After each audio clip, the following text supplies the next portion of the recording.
残酷な天使のように少年よ神話になる。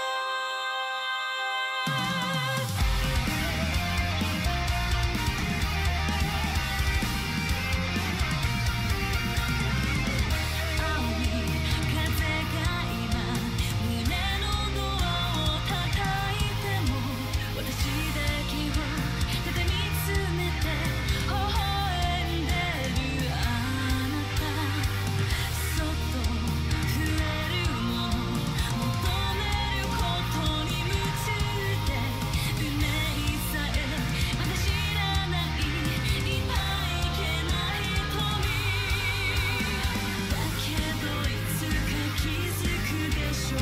その背中には遥か未来目指すための羽があること。残酷な天使の手で窓辺からやがて飛び立つ。ほとばしる熱いパトスで思い出は裏切るならこの空を抱いて輝く少年よ神話になれ。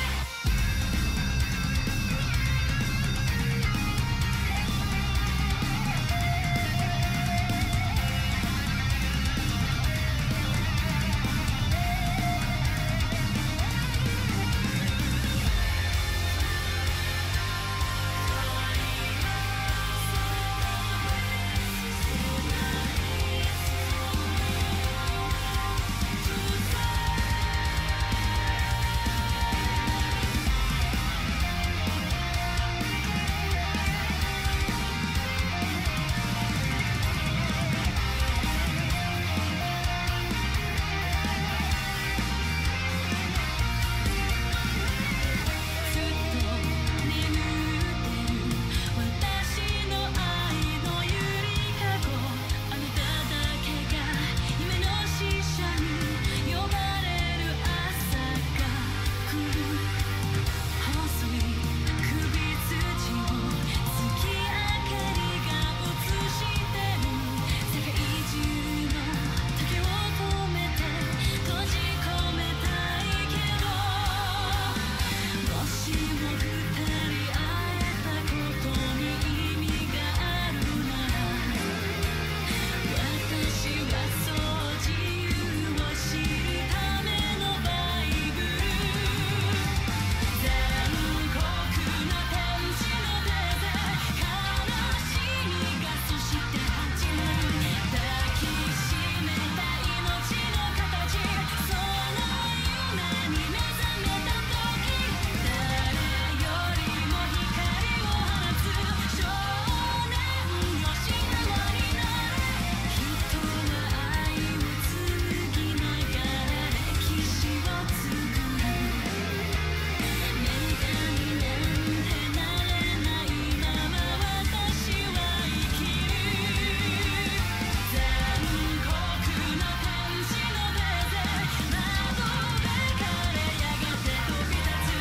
ほとばしる熱いパトスでその夢に目覚めた時誰よりも光を放つ少年よ神話になれ。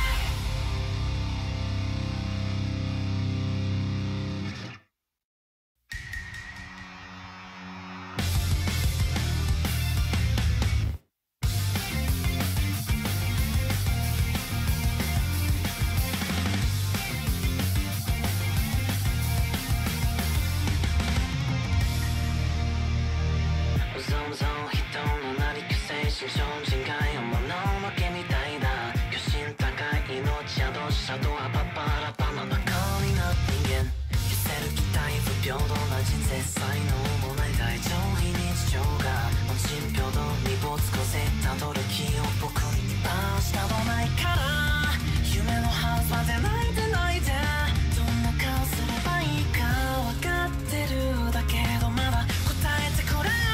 闇を払って闇を払って夜の帳が降りたら合図だ。相対して回る感情線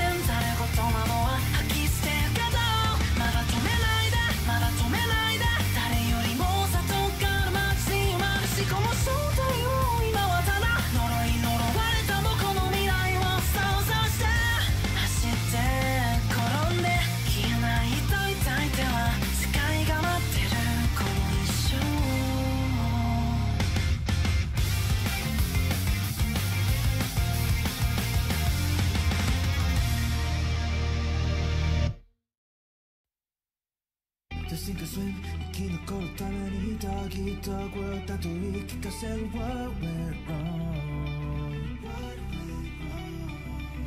Survival of the fittest 弱肉強食 Is the world that originally would tell me what went wrong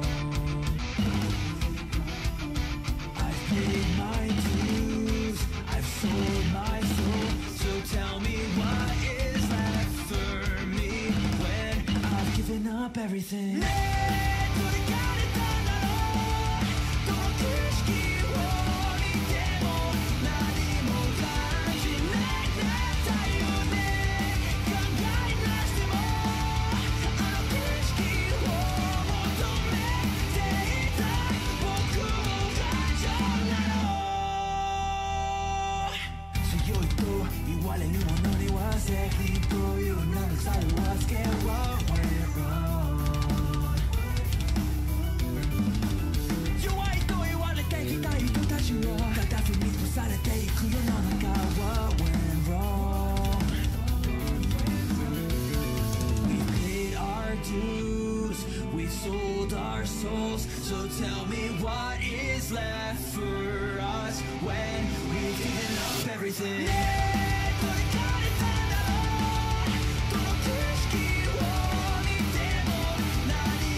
rock city boy, two rocks in my lawn, just a man with a plan to make a pretty noise. Running for something given to me. Escape the later, far from home, on my own. Found the hardest where the heart is. More of the stories go for the glory. Forget the boundaries, borders, synopsis. When I say no, you see wait. You don't know what I'm really trying to say. You just don't know what I'm really trying to say.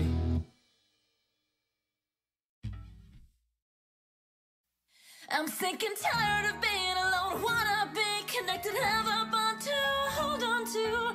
Just gonna lay it all out how I feel honest.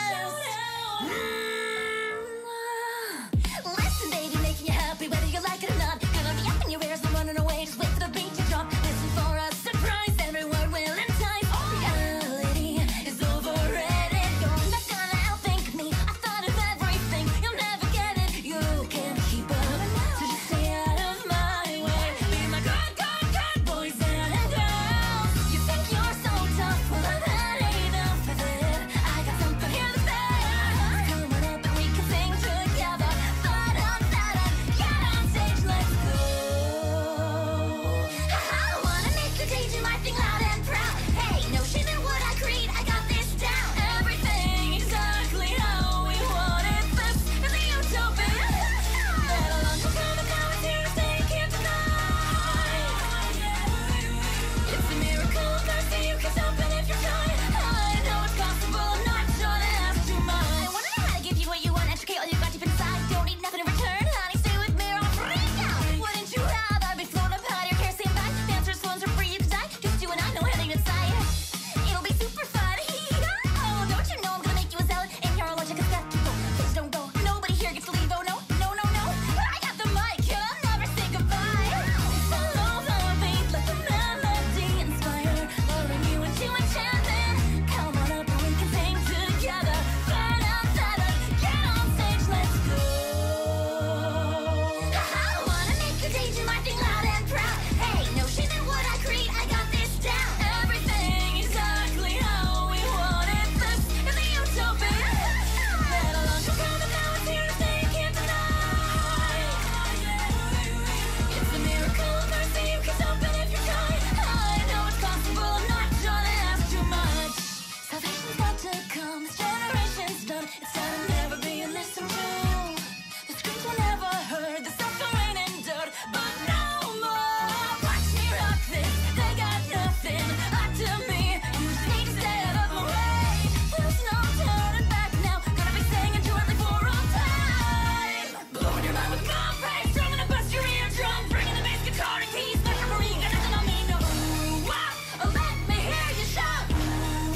And a shivery gaslight. Let clarity shine. Gotta clean up this brainwash. Don't let them tell you like it's up. Let my song clear your senses.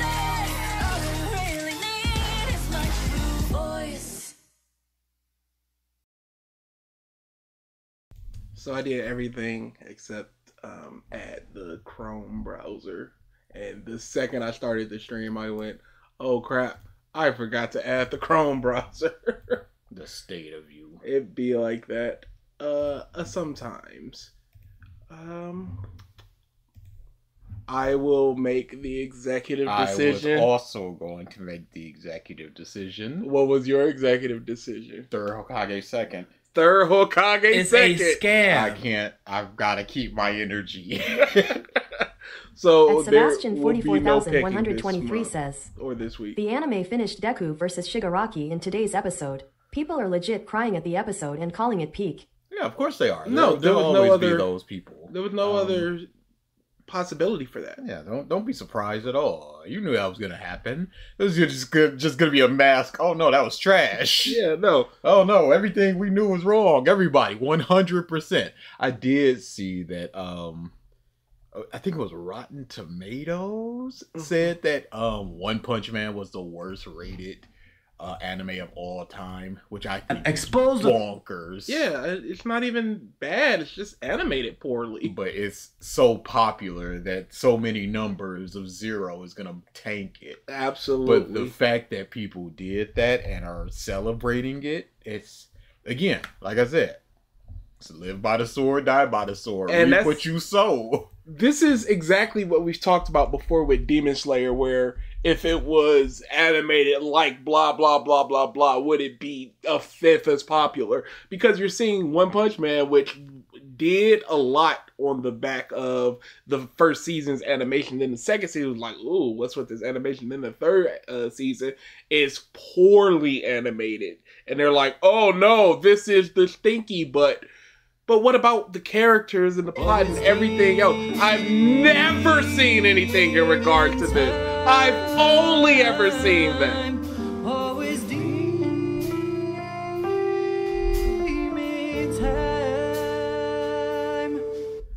DA, you called it. They play You Say Run with Deku. There was never any other option. Yes. They were always gonna do that. Thank you When for we the get- super chat, Nami the GOAT. Act like we're not, once as they're sailing up to the One Piece, we're not gonna get We Are. I'm not celebrating the fact because There's no it's such an obvious Nostradamus thing. stuff going on here. It was always gonna happen. To be fair, OPM fans did wait 6 years for Absolutely. season 3. It was a long time between seasons. At the same time, the issue stems from the animation quality more than anything. Because Attack on Titan fans also waited a very long time. One Punch Man did the big pretty and then died. 1 quadrillion %. Glad to see we are doing the best Hokage. More One Piece slander, yay. Finally doing a vid on the best Hokage. Finally a third Hokage knockdown, drag out brawl. Waiter, give me more third Hokage content, please. Third place medal Hokage. Feel One Piece symbol. It's showtime, baby.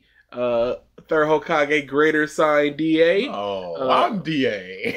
Best Hokage is gonna get some 5-star glaze. Hey, I finally made it on time.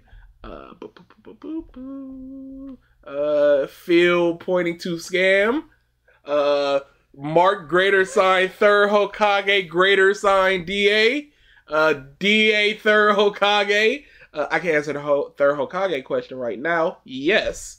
Yo, Rock City Boys. Oh my god, Rock City Boys. Yeah. Was the third Hokage really that bad? Yes, he was. Yes. Close stream's over. We will. I'll stop coming to you. Yeah, no, he was that bad and worse. They're worse. Rock City Boy, overhated opening. MK tier. DA crashing out on third Hokage is inevitable. There is no escaping I'm gonna fate. be. It's fine. It I've got is some. destiny. I've got some well thought out critiques. Do you really think Unk still got it in him? DA will finally learn to appreciate the third Hokage. Third is objectively good. This is crazy. Careful, ALX are tyrannical mobs. Don't risk your life for this. I'm glad people are recognizing. Mama Uta, Fleeting Lullaby is objectively the best film Red song. Incorrect. Top Musica is. Thank you very much. Nope. I'm gonna assume New Genesis for Yep. you. I never heard the English version of this. Third Hokage must be like a secret best friend. Lamau. Bunch of third Hokage, bunch of DH. Step on me, Uta. Hi. Can we get some demon time? It's always demon time. How much y'all want to bet that he'll say that the third Hokage is fine because Naruto had Karama? Big At pretty. Nami the Goat Argument. 5719 says, people started to change their PFP on Twitter to Deku ruining Tashigi. Why? It is what it is. We've got a little bit of wrap up and then we're done. So with My Hero. What's up, Aries, Gabo, Carlo, Jay, Hope, Varenci, OP and My Hero Academia fanboy, Dutch, the real Mr. Impossible. Impossible. I said impossible. Sebastian, Priscilla, Anko, Racketeering, Devil Elf, Nami the Goat, Sleepy Don, Galia, Unknown, Meme, Norabelle. We are. There are a few third Hokage videos out there. Mhm. We heard, I mean, legitimately, y'all, like 6 seconds of this one before it was on the docket. I bet the One Piece vid is a troll. I feel like it's gonna be more like who's that anime dude that came to our Discord? Mm-hmm. The one that was there for like a week and a half and then left. Mm-hmm. Oh, Anime Snob? Yeah, I feel like it's gonna be a lot of anime snob No, from what we heard, it was just like, no, you're just wrong. It's not the baity type of thing. Right? We are talking about One Piece is Trash by Telltable. I have watched One Piece since 2009. I enjoyed what it had to offer, but after quitting the show for some years, I decided to continue watching it, and oh boy, it made me so mad. This video briefly explains why I got so mad, so let me know what you think. And then there's some timestamps. So yeah, let's just get into it. That's right, you have read the title. One Piece is fucking trash, alright? And I don't care what anybody says. I'm so mad right now, and I'm gonna... I understand the hyperbolicness of it. But if you don't care what anyone else says, why should anybody care what you say? Yeah, that's a good point. But he would probably say, you know, you shouldn't care what I say. I'm just saying what I want to say. Talk about why. Every time I hear something about One Piece online, it's always fucking positive, and I'm sick and tired. Oh, that is absolutely not true. You have to... Bro, because I don't give a fuck. It's cartoons. It is cartoons. Potentially the overwhelming plurality of the content you see online is positive for One Piece, but it's not just all positive for One Piece. We've done several negative One Piece videos. And shall continue to do so. Of it. Everyone is recommending One Piece. I'm not gonna do that. I'm gonna do the opposite and expose the dark, filthy secrets of One Piece. If you haven't seen One Piece and you don't want spoilers, click away this instant because I'm gonna spoil absolutely everything. I just opened Twitter and saw someone call it One Piece. No, you didn't. One Piece is a long-ass show, if you couldn't tell. I started watching this show back in 2009 when I was a little baby. It has been quite the journey, and yeah, of course it has some amazing moments, and of course I have liked it. I have watched more than 1,000 episodes for crying out loud. It's objectively good. But right now, in my eyes, One Piece is just one big wasted potential, and it makes me so mad because it could have been so good. You see, when you don't like a show, you don't care about it that much. You just go, oh, it's trash, and move on. That's not true at all. Yeah. You do not just say it's trash and move on. I don't like, and we say this all the time, I don't like Attack on Titan. I will not move on and just go shrug shoulders, it's trash. I think it shrugs shoulders pretty good from what I've read. I guess there's no negative videos. Wano was literally the most hated arc of the year. There's just none because people just say it's trash and move on. There's nothing deriding Demon Slayer, One Piece, Naruto, DBZ, any anime, any movie, any music, nothing. But if you actually liked something about the show or enjoyed it to some degree, if you saw the amazing potential of the show and then it disappoints you, that's when actually... Is this... Because this has been going on quite a bit in the wrestling community, where people are head booking or head canoning what's gonna happen, and then when it doesn't happen, they're left super disappointed. So I can't wait to see X happen for the Straw Hats or Luffy or any character. That was a lot of drits. Yes. Seven Deadly Sins is such a low-hanging fruit. Good thing I'll never engage with that unless I have to. You start becoming mad. That was edited well. I don't know if he edited it, but each hand changing the lettering, that was pretty good. Because you see the potential. It's the same dynamic that you have in a relationship. And what? I was committed. What? What? Can you explain that, please? Can you explain? Can you expand on that thought process, please? To this relationship, okay? There are a lot of criticisms and nitpicks that you can do for One Piece, but I'm going to focus on the thing that made me mad and made me create this video. One Piece has no character progression. Some of you are... That's how sad. That is sad. That's not necessarily true. The most you could say is that it's not an outlandish... Yes. Or it's not a grandiose change. It's more gradual. It's more very small things that, hey, let's run, guys, because we can't beat these guys, as opposed to let's just fight everybody. Admitting that Ace is dead, that type of stuff.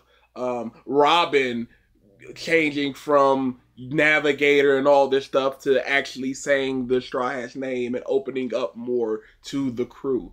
These are very gradual, very small things. It's not a character going from Vegeta. Yeah, Saiyan like a Saga. Vegeta thing. So, if you're looking for that type of... At we NF knew... underscore Curry says, BG and DA, y'all should keep reading AOT. We will like the AOT revisited and see how y'all interpret and learn a lot about it. That's the plan after we do probably the Naruto because reasons. I said in the new year. But that's the plan. Reading more popular things so we can get some more stuff out there.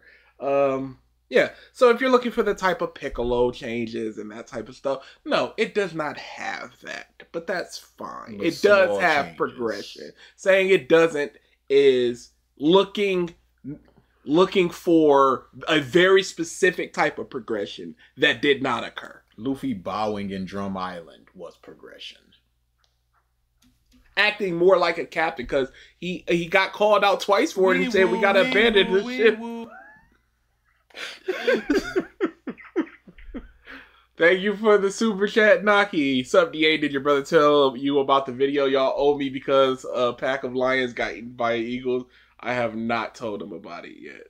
They're fine. BG.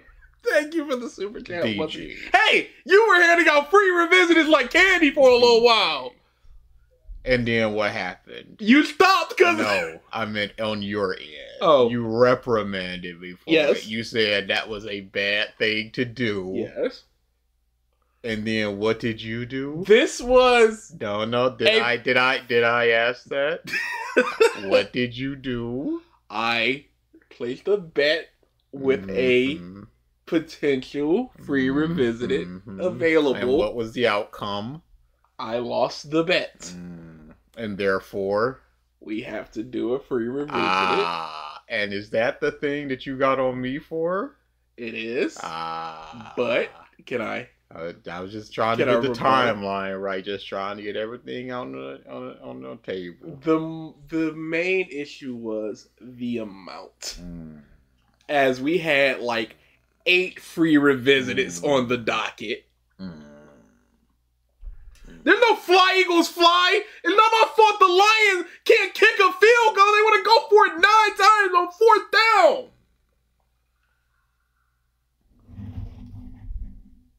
down. It's either the follow-up to the Lily video or Totally Not Mark Thriller Bark review. How about neither? There shan't be a Corey month.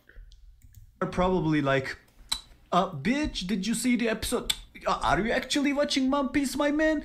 What about Okay, but when you Robin? say What- there's no character progression, you have to we can only go by your words. Yes. You said this is the issue. You didn't say there's little to none. You said no. So if you mean something and you don't want people to get pedantic about it, say what you mean. Adorable says, I think I missed my mark. No.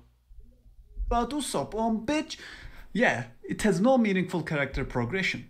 And I Meaningful. What does meaningful mean Yes. in this instance? If you were to explain it, we can at least go, we agree, we disagree, but just saying meaningful is not good enough.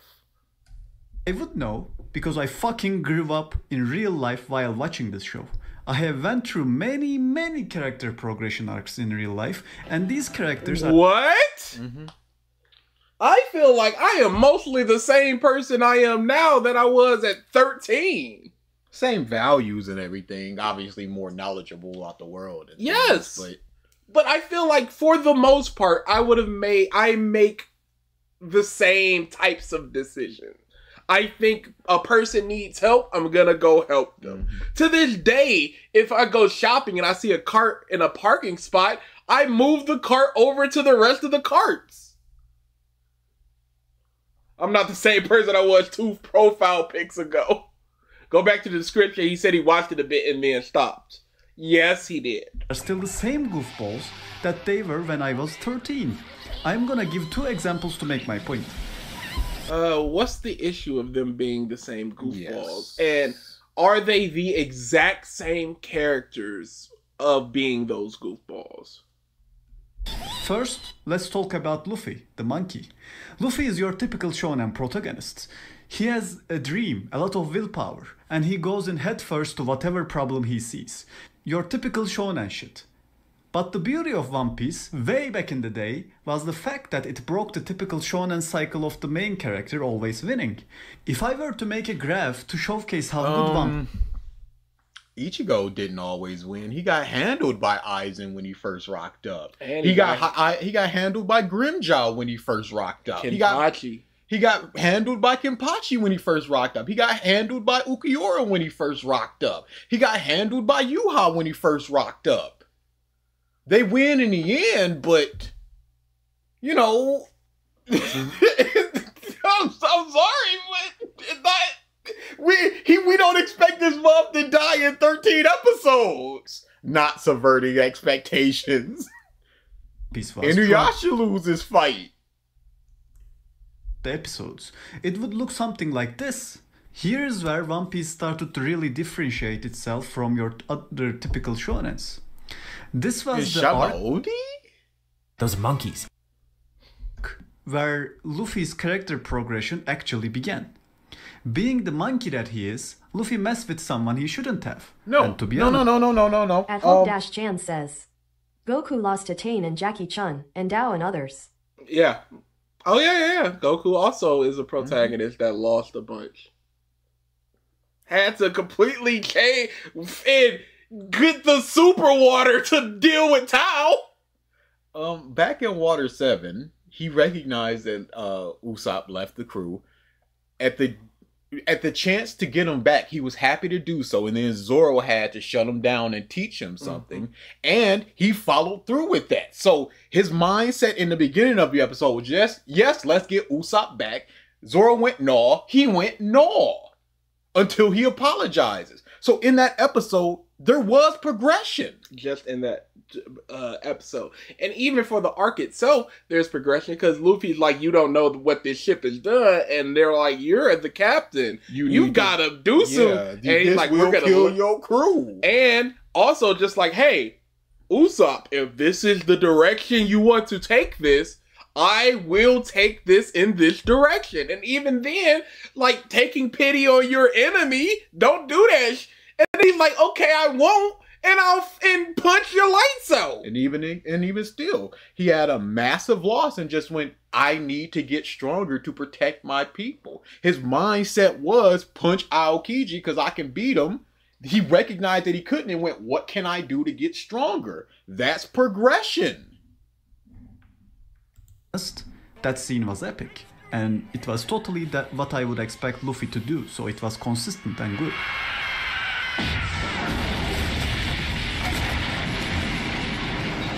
Okay, it's what you would expect Luffy to do, but you're also praising One Piece for not doing the expected things of other shonen.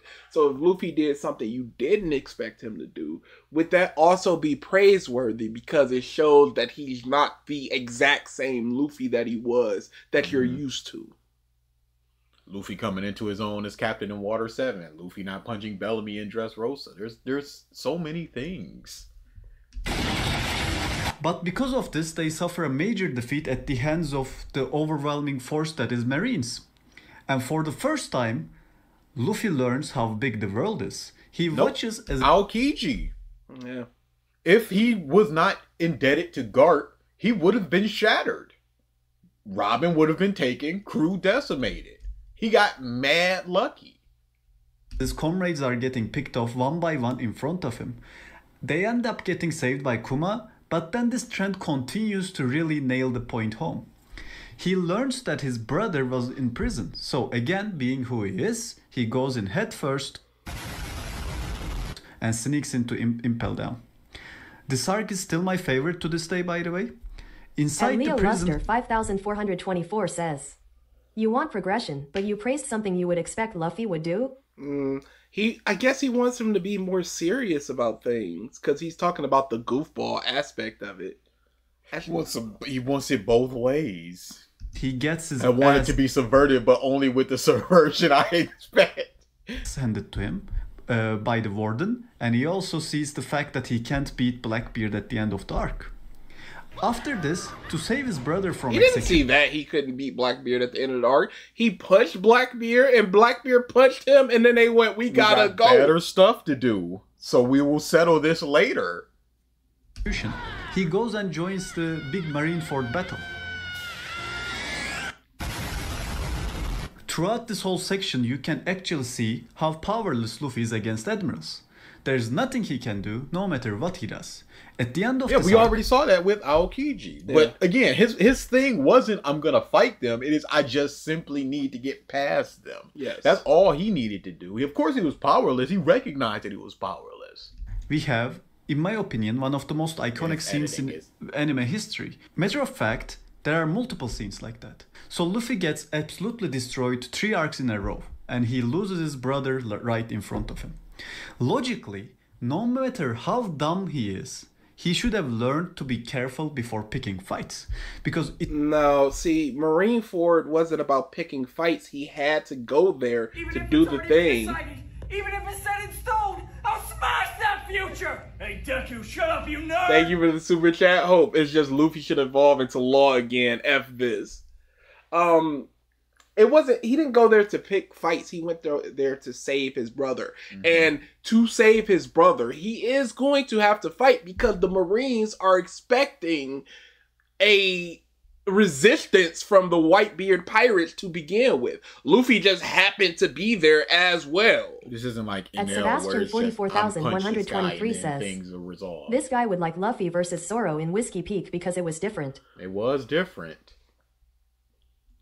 TikTok humor is what it is. It's what the people grew up on. It's what they come to expect. it ended up causing great harm to himself and, more importantly, to his loved ones. But we both know that this did not happen. After that season, Luffy is still the same Luffy, and he still goes in headfirst to every challenge he sees, being a typical shonen protagonist. He did not go headfirst into the Doflamingo thing because he wanted to get Ace's fruit back instead of go directly to, unlike the crocodile thing where it was, hey, I just got to go punch crocodile. That's what's going to end this. It was, I will not let Ace's fruit fall into the hands of someone I do not like. And Doflamingo knew that, so he put that little bait out there, and Luffy bit on it and went to go there. But Big Mom was a complete, we're going to get Sanji, we're not fighting Big Mom, we're getting the poneglyphs, Snatch and grab. We're getting Sanji, we're running. But because of all the circumstances, the best option was to try to assassinate her, and when that did not work, he tried to punch her once and ran. But it's all built upon the misconception of he should have learned not to go in head first because of to fight like in Marines when that was never the thing. He must be confident now because he has a new and improved plot armor. For example, this fight is completely bullshit, where you watch Luffy get beat up for 40 minutes straight, and then he lands like 3 punches and wins. I've trained for 1,000 years. There's no way you can defeat me. Oh yeah? Watch this. I trained 1,000 years. I need all this. This becomes extremely apparent in one arc, where Luffy challenges Kaito. Okay, so that's all you're going to say about that? I don't think that good critique is this is bullshit. Yeah. Because we saw what happened in that fight. His haki grew stronger. Rayleigh said that as you fight, your haki will grow stronger. And that's what happened in this fight. He recognized what he had to do to beat Katakuri, and At he did so. Racketeering-Rat says, Don't do this, Corey. The thing is, Luffy succeeded in saving Ace in Marineford. It's just that Ace fell for a Yo Yeah, Daddy joke. Ace wumps, Yo Daddy joke. Yeah, that's the Ace. But yeah, there was a lot more going on with that fight. If you want to say it is still bullshit after that, sure. But explain exactly what happened. Not just he was getting beat on for 40 minutes and then he got 3 punches and won. Because that's just a misconception of what happened. That's completely disingenuous. You're poisoning the well by going, that's all that happened, when so much more happened in that fight. Especially when you show him getting knocked out and you see a giant gash on the side of his stomach. Hey, what happened there? Was that part of the 3 punches? No, something else happened. What about the damage he took from Lucci in his lobby? No, it doesn't count. Kato, aka the strongest being on Earth. So for a satisfying story, in a scenario like this, Luffy needs to suffer the consequences of his actions, just like he did before. No, he doesn't need to for it to be a satisfying story. A satisfying story can be the good guys win overwhelmingly, or there's consequences and suffering. Anything can be satisfying depending on how it's built up and how things work. A crew member doesn't need to die because he bull rushed Kaido. He got in, he got one shot, and then he got taken to prison. Kaido was trying to break him to be a part of his crew. Hey, the girl who he befriends, her parent died. Tama. Otoko. Nothing like that happens. I was actually so fucking happy when Kaido blew up the mountain that these characters were on top of. It would have been the perfect punishment. Luffy fights Kaido, gets one shot, his crew is killed. That would have been so satisfying. Okay. There's 3 more episodes of One Piece left, I guess. I was praying to the anime gods for their deaths, but they have plot armor 9000, so they survived. At Carlo So you're looking for 154 says, Remember Gear 5 Luffy versus a full health Kaido. Kaido wins. Yeah, no. Power scaling, Kaido wins. But he's looking for something completely different. Yes. He is looking for Luffy does something impulsive, and therefore, as with Marineford, somebody needs to die. And I guess all of the Straw Hats needs to die. He got all the way to Wano, saw that, and was wishing for their deaths. He was hate watching at that point. He's not engaged with the story if you're just going, all of them needs to die because Luffy does this. Not thinking about the story, about how it progresses after this, what happens, how does Luffy grow from this, what does it mean for Zoro's dream to becoming the greatest swordsman? Nothing. They're all just dead because Luffy f***ed up, and now what? It wasn't even a thing like that, because the reason they went there was to fight and defeat Kaido. So regardless of if he rushed his head first into it, that's the penultimate goal. It's not like, hey, we're just hanging out in Shaba Odi and he did a bad thing. We're here for this reason. And you've learned you cannot do it in the way you did it. What do the power scalers say about Minato versus Tobirama? It's actually very contentious. So many people believe that it is Minato, but if you look at the Tobirama was the person that created the Flying Thunder God, but Minato improved it so much. But he's still able to do it to a proficient degree. There is one of the best speed feats in the entirety of Naruto was Jubito goes to attack Tobirama. Tobirama puts a seal on him before he even realizes it. Nobody else in the series did anything like that. Jubito was seen as such a pinnacle of strength. Jubito was on guard. Tobirama did it. So people use that to say that Tobirama in instances is faster than Minato. And if he can get that instance off, Minato is dead. After that, I am with you, Leo.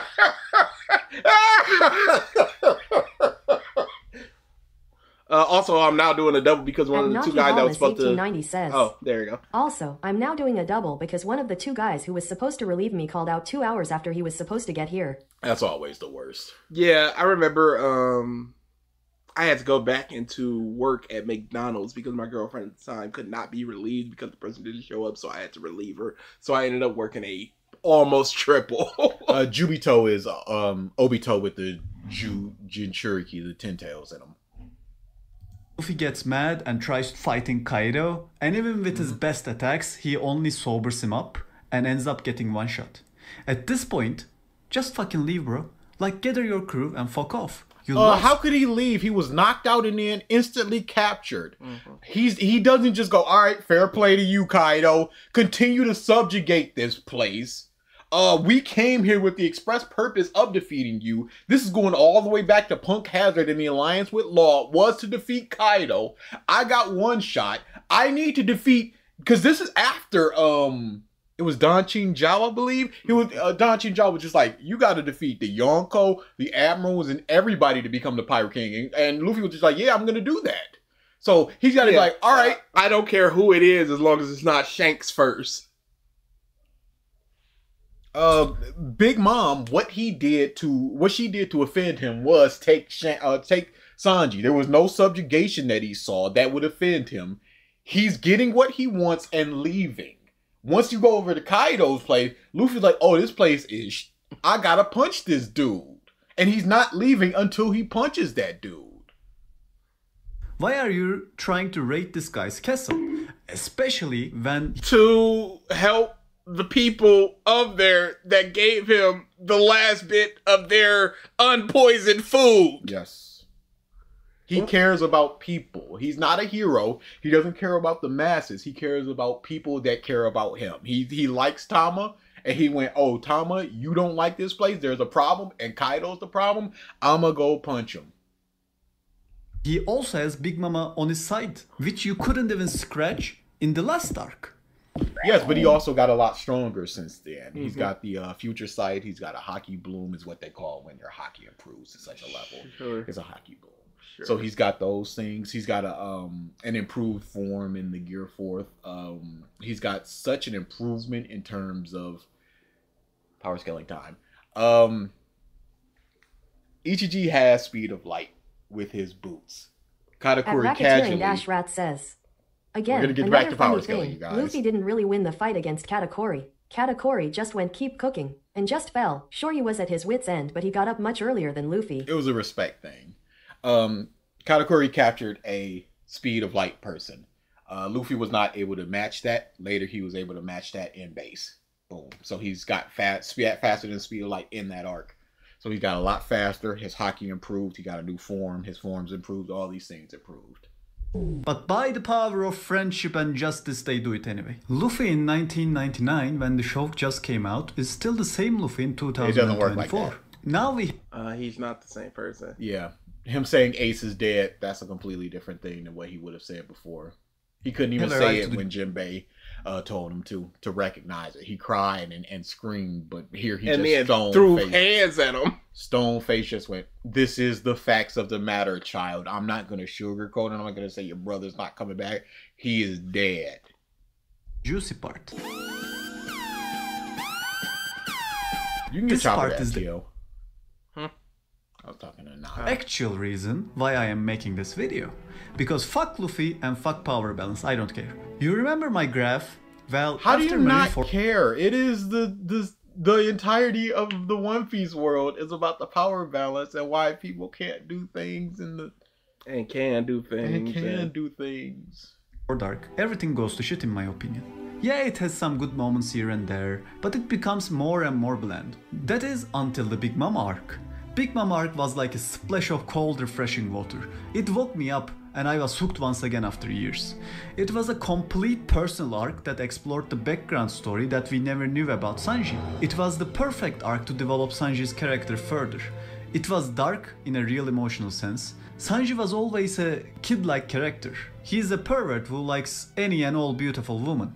But no woman ever looks his way. He is overly attentive to the opposite sex and even experiences major nosebleeds at the sight of them. Seriously, this was a plot point for 30 episodes at one point. These character tropes were fine when I was 13 because just like most of the kids that watched anime at the time, I was a shy, introverted kid who couldn't talk to girls, so Sanji was relatable in some sense.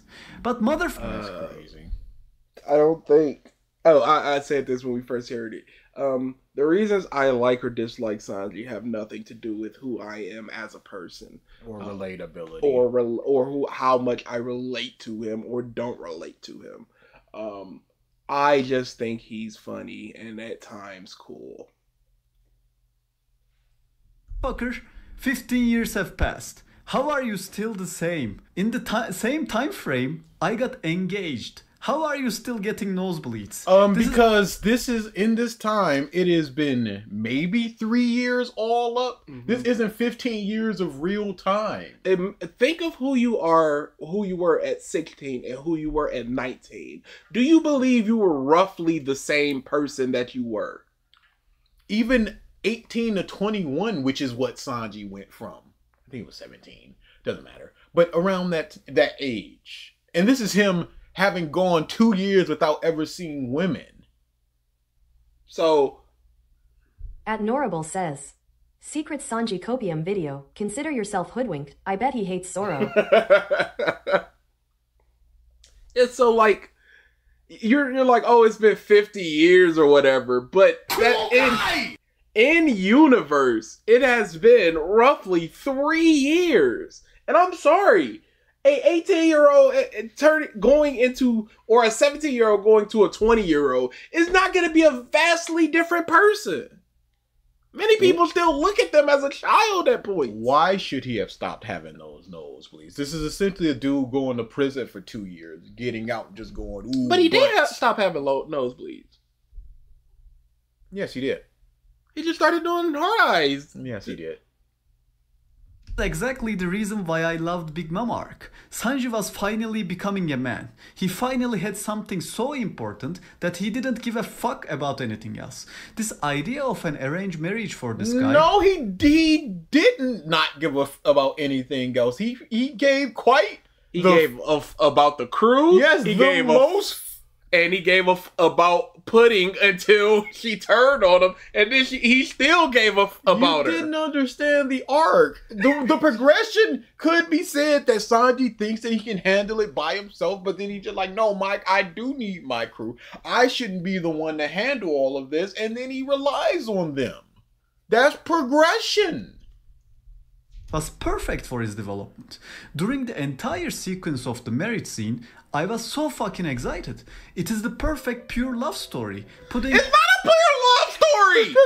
It's an arranged marriage! It's an arranged marriage between two people that really kind of don't want to be married, and then going, hey, this is gonna be horrible, but at least the best out of it. But at least we're both kind of cool with each other, so let's make this the best that we can. @r.ares-queen says, he should walk DRG's piece. Nice try, robot lady. No, it wasn't. Just like Sanji is an outcast, and everyone thinks of her as a freak, but Sanji accepted her without a second thought, and that finally made a woman fall for Sanji. Then he saves Pudding, and they escape. Obviously, getting away from Big Mama is very difficult, being an emperor and all. So for the first time ever, I prayed to the anime gods for them to have plot armor. Oh, okay. No. Okay. He prayed to the anime gods before for them not to have plot What armor. does this have to do with progression? Because he's still his normal womanizing But self. he's not around Pudding. He's That's the full thing. of cake stuff. Yeah, no, he had all his progression taken away from him by Pudding. But we've seen that once he has a goal, he's not Auga Sanji. Yeah, but no. Oh. for them to escape this place together. Even though... No, see, that's the headcanon stuff. This is what you wanted. You want for some reason. You just want... Viola did like Sanji before Pudding. But, yeah, this isn't this type of story. The chances are stacked against them. But I prayed because that's where the story is leading to. Like, come on, Oda. That's where the story is leading to. No, that's where you wanted the story to lead to. There is a complete difference between those two things. You frequently use plot armors. Just this once, do it for a good cause. When this scene happened, I was ecstatic. You can go ahead. Oh, you better enjoy it, because you guys have killed us. Finally, he grew up. Finally, he is someone responsible. Finally. He's been responsible! Yeah. Sanji's one of the most responsible members on the crew! He's in this situation because he grew up. Because he's just like, I can handle this situation with Big Mom. He's shouldering that responsibility. What does he think plot armor is? He isn't gonna take shit from these two women, but no! What?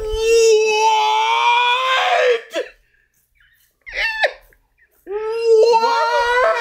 Women in quotation marks. What happened here? Why are they not? Or is this woke? Is this Thumbs down Woms, man. Sanji don't need to worry about no puss. What happened? Oh. You serious? At Racketeering-Rat says, I will be taking that as a joke and move on.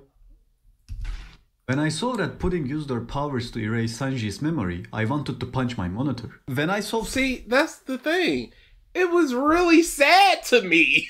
You went, I didn't get what I want, rah. Yeah, because she is sacrificing her happiness. She's taking away this part of her just so he doesn't feel more sad than he needs to, and then have that feeling of maybe I should be here, when she knows that his place is with the crew. So you get what you want, you remove that, he flies away. Everybody's sad, everybody's happy. I think anybody with any amount of knowledge of the Manosphere verse knows who Fresh and Fit is. Escaping alone and returning to being...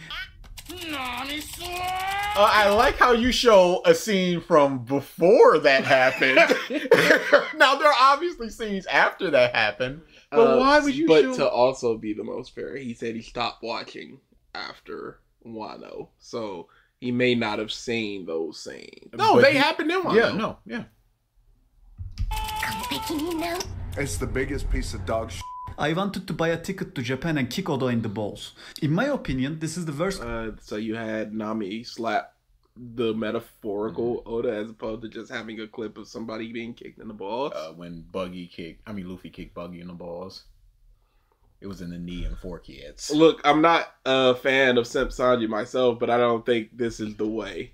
Kind of story that you can write, because it just gives the viewers blue balls. You see, Oda is not a bad writer. If he were... No.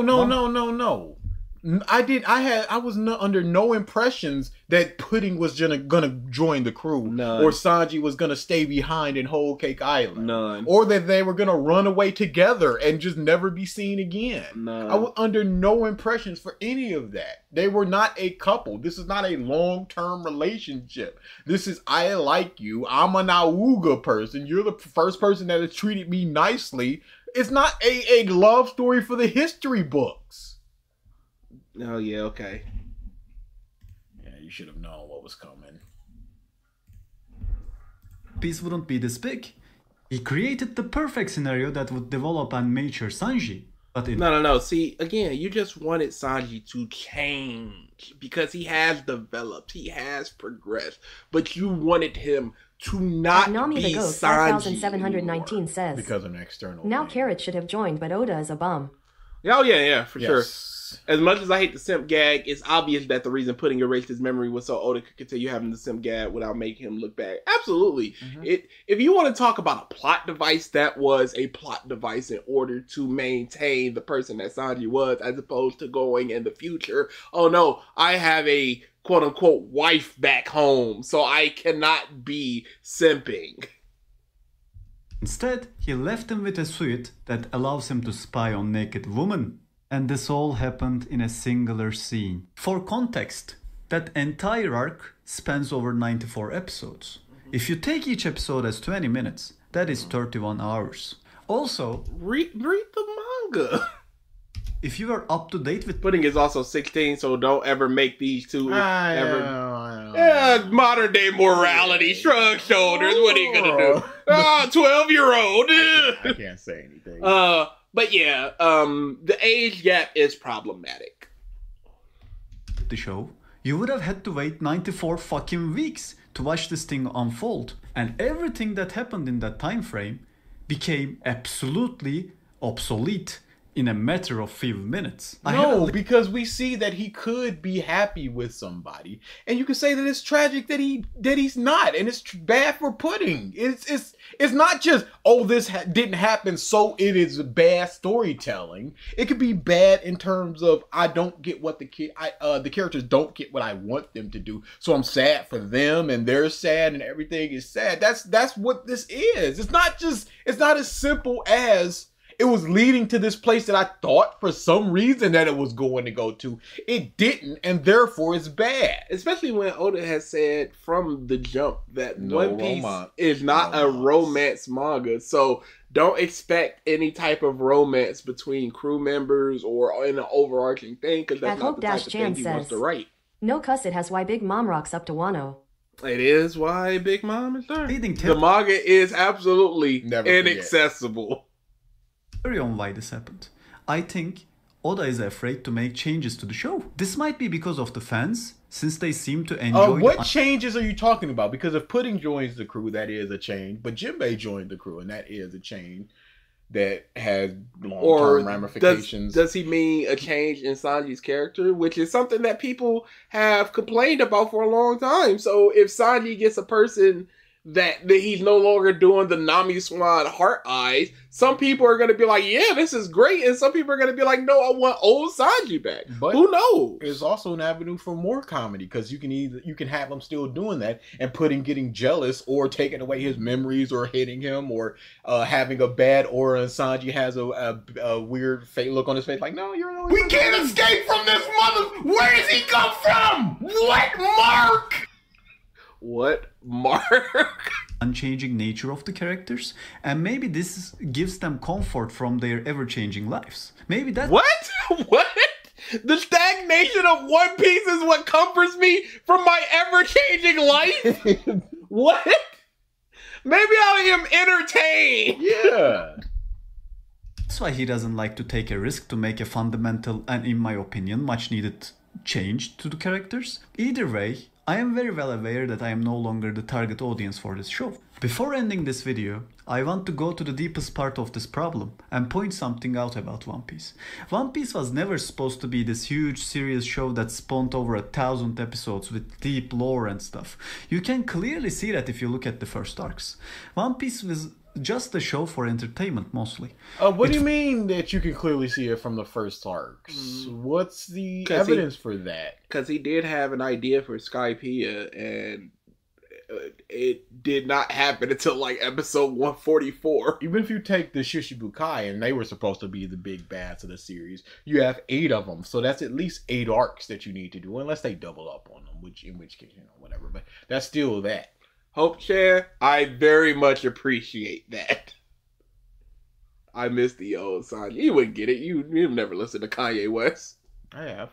It wasn't serious, and again, if you notice the first arcs, there was no real emphasis on the world and the just a show with entertainment. He's the reason why people are media illiterate. system and the power balance. If my show for entertainment mostly. It wasn't serious, and again, if you notice the first arcs, there was no real emphasis on the world and the system and the Shichibukai are out there! Arlong was a crewmate of one of the Shichibukai, which are the 7 warlords of the sea! At Racketeering-Rat says, he didn't have the warlords in mind early on. It was the Yonkos. Warlords were a later addition. I thought it was the other way around, because the Yonko show up in Baratier, and the first time the Yonkos were introduced were, unless he had it on paper. I think if One Piece was as short as Oda originally planned, Crocodile would have been Yonko. That's my headcanon. I can see that. Power balance. If my memory serves me well, Luffy didn't get it was on paper. Okay. Single power-up until Enies Lobby, which starts at episode 264. For One Piece, this can be a small number, but if you compare this number to the other shows in the same genre, it is an unheard of number. Up until this point, Luffy was randomly defeating his enemies.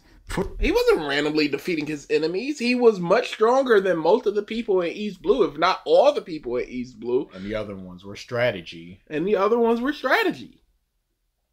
For example, he uses Arlong's own teeth to bite him when he faced Enel. Is that how he defeated him? He defeated Arlong?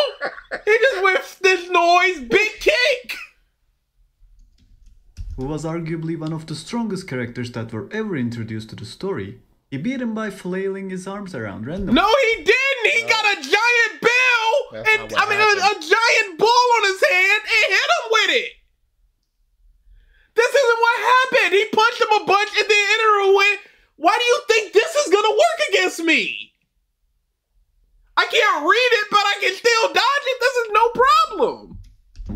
and clearing his head of any thought. Should have used this against Katakuri. Also, Luffy didn't get affected by lightning because he was rubber. When faced against Crocodile, he used his own sweat and blood to hit his sand-like body. In my opinion, with NES Lobby, One Piece's intentions and scope changed to be more similar with your traditional shonens. No, it was like that since I'd say Crocodile, honestly, because you know that no matter what, there are other people of Crocodile's level out there, and At he r.aries-queen barely says, beat Crocodile. Don't believe your lying eyes, believe me.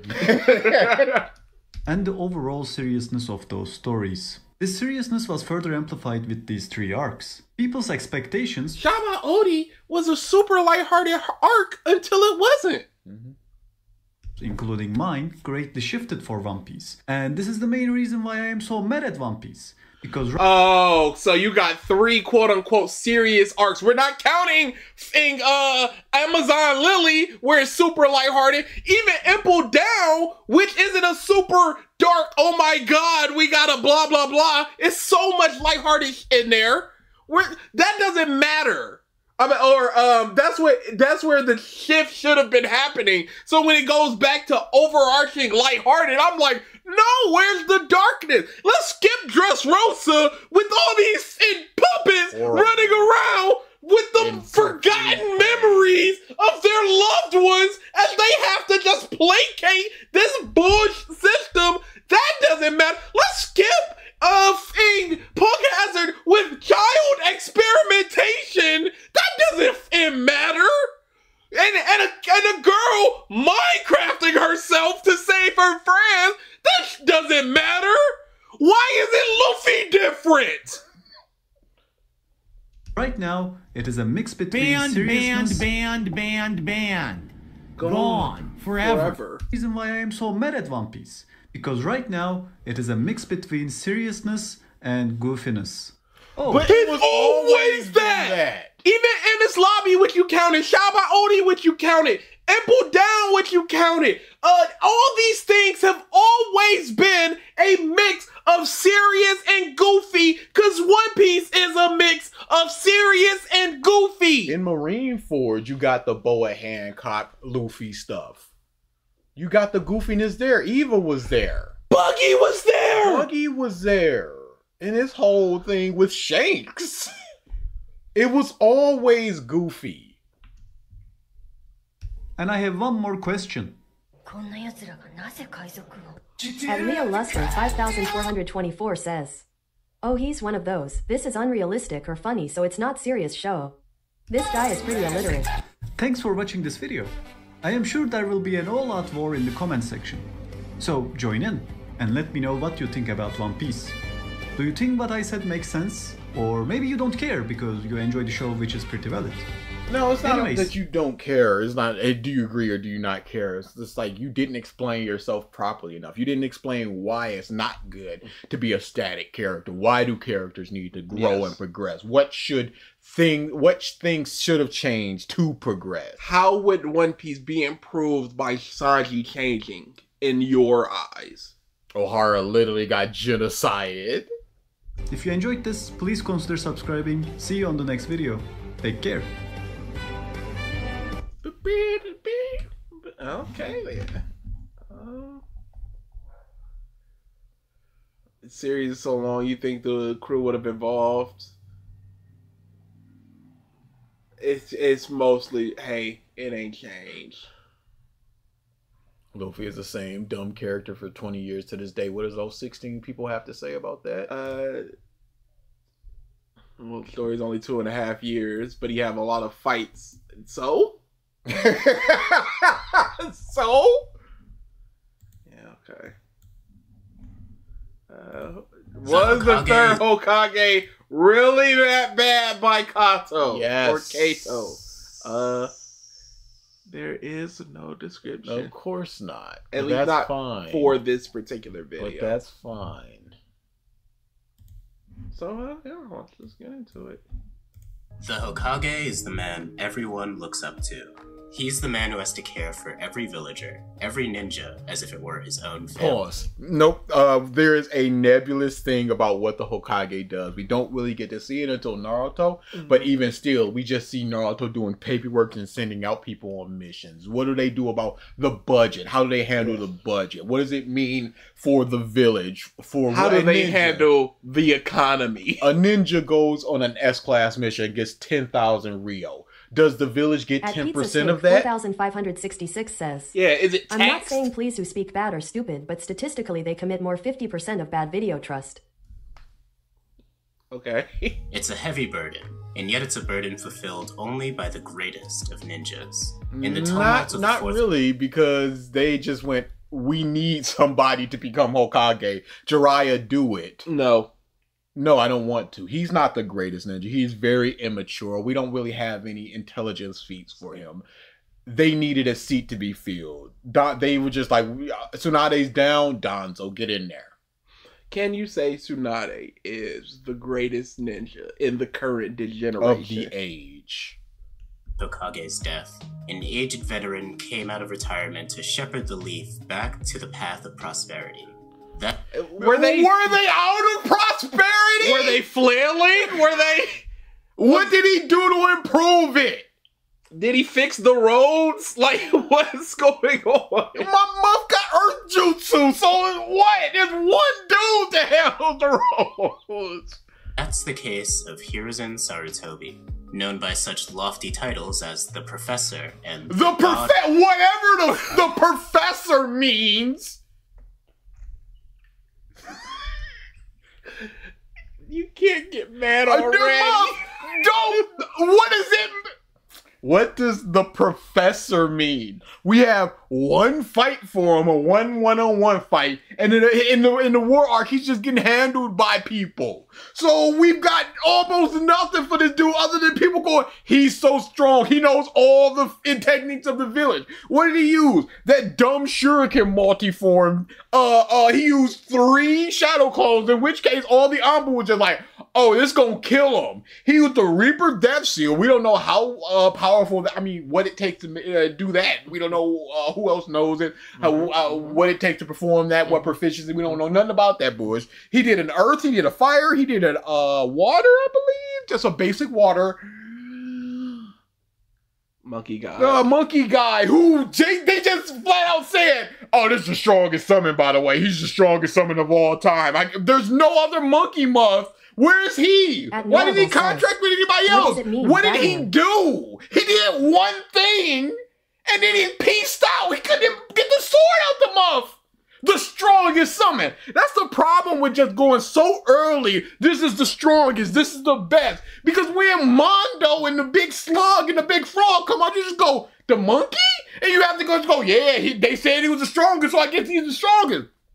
Katsuyu, all that we've seen of Katsuyu is 10% of her body. That's all that in Tsunade and Sakura was just like, we pumping all of our chakra to get 15 of this bit. That muff is huge. And Monkey is beating him? Oh my goodness. This is why this was the executive. Don't say it's the strongest summon. Show it once, have it do nothing, and then never matter again, and then show stronger summons. We don't know if they're stronger since this is the strongest. Sarutobi, known by such lofty titles as the Professor and the God of Shinobi, hailed as the Hokage who mastered every jutsu in the Leaf. And we see almost none of it. Do not show such lofty claims when you could just have him do this shadow possession against Oro and have that. It would have been good to show him doing like advanced things. All the single furries, all the single furries, all the single furries, all the single furries.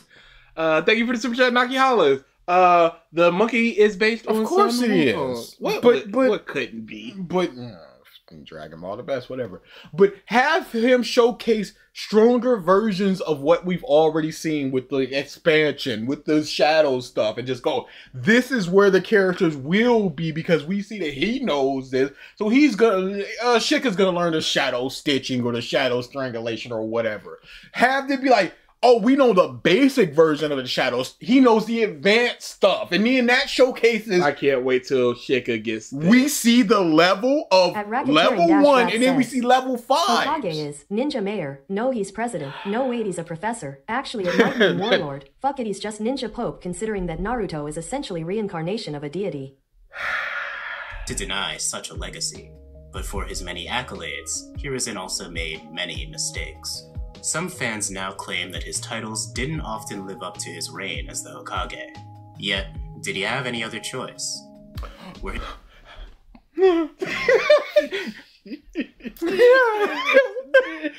That's not a question. I should have activated webcam for this one. That's not a question that anybody should ask. Of course he had a choice. Ninjas are tools. They're emotionless tools that you can just do. He could have just went, Iruka, you are a permanent Chunin. You are a teacher. You're not going anywhere. You're not going out on missions or nothing. You're always going to be here. This is a B rank mission that will garner you 5,000 Rio per month. Take care of Naruto as you would your own child. If you do not, the Anbu will be on you. Easy. If we're gonna have the very first arc be Ninja are tools, and then Kakashi be like, it is what it is. And this would even lead credence to him being tools, because this is the guy whose parents were killed by Kurama, and he's forced, quote unquote, to take care of the child who embodies Kurama now. But you have that entire arc be about that, but then you don't showcase that by giving him a mission. Again, have Ibisu, because we see that we got a permanent episode 2 showed that the Hokage can just assign him up to a child, but he can't do that to Naruto? Alexa, lights on. Okay. His mistakes just that. Mistakes. My name is Zero. How many mistakes before you were just considered, just classified categorically as an idiot? Hey y'all, I might turn off TTS because I can feel this is going to be a lot of pausing and ranting. No, that's fine. So we'll see how this goes. We can't be here for 5 hours. We'll be here. Akira Boat says, what about Yamato? He can easily suppress the Nine Tails chakra, and it'll be better for him to stay in the village, being to only one with no style. What about him? And today, let's talk about Hiruzen. Was he really as bad as some of the fanbase say he is? Yes! The biggest criticism, and the one nearest and dearest to most people, is the Third's treatment of Naruto, or lack thereof. Growing up, Naruto was pretty much left to his own devices. No, pause. He was not pretty much left to his own devices. We see nothing but him being left to his own devices. Yes.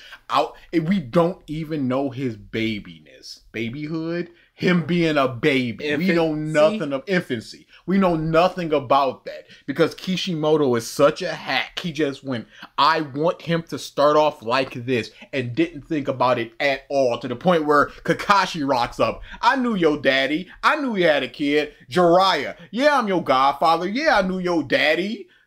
And there's nothing. It's incompetence. And harassed by the rest of the village. He had no friends, and his place was a complete mess. I think it's fair to say that Naruto was just... We don't know his place was a complete mess. We see the expired milk, but that's about it.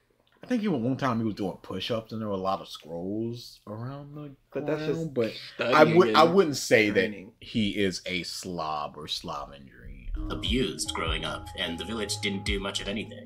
The third Hokage could have fixed this with a wave of his hand. Yep. Now, there are some things he could not have fixed. What? For instance, how the Leaf Village treated Naruto isn't something he could do much about. The It wounds absolutely is, because it was a rumor. We never showed anything about him being the fox.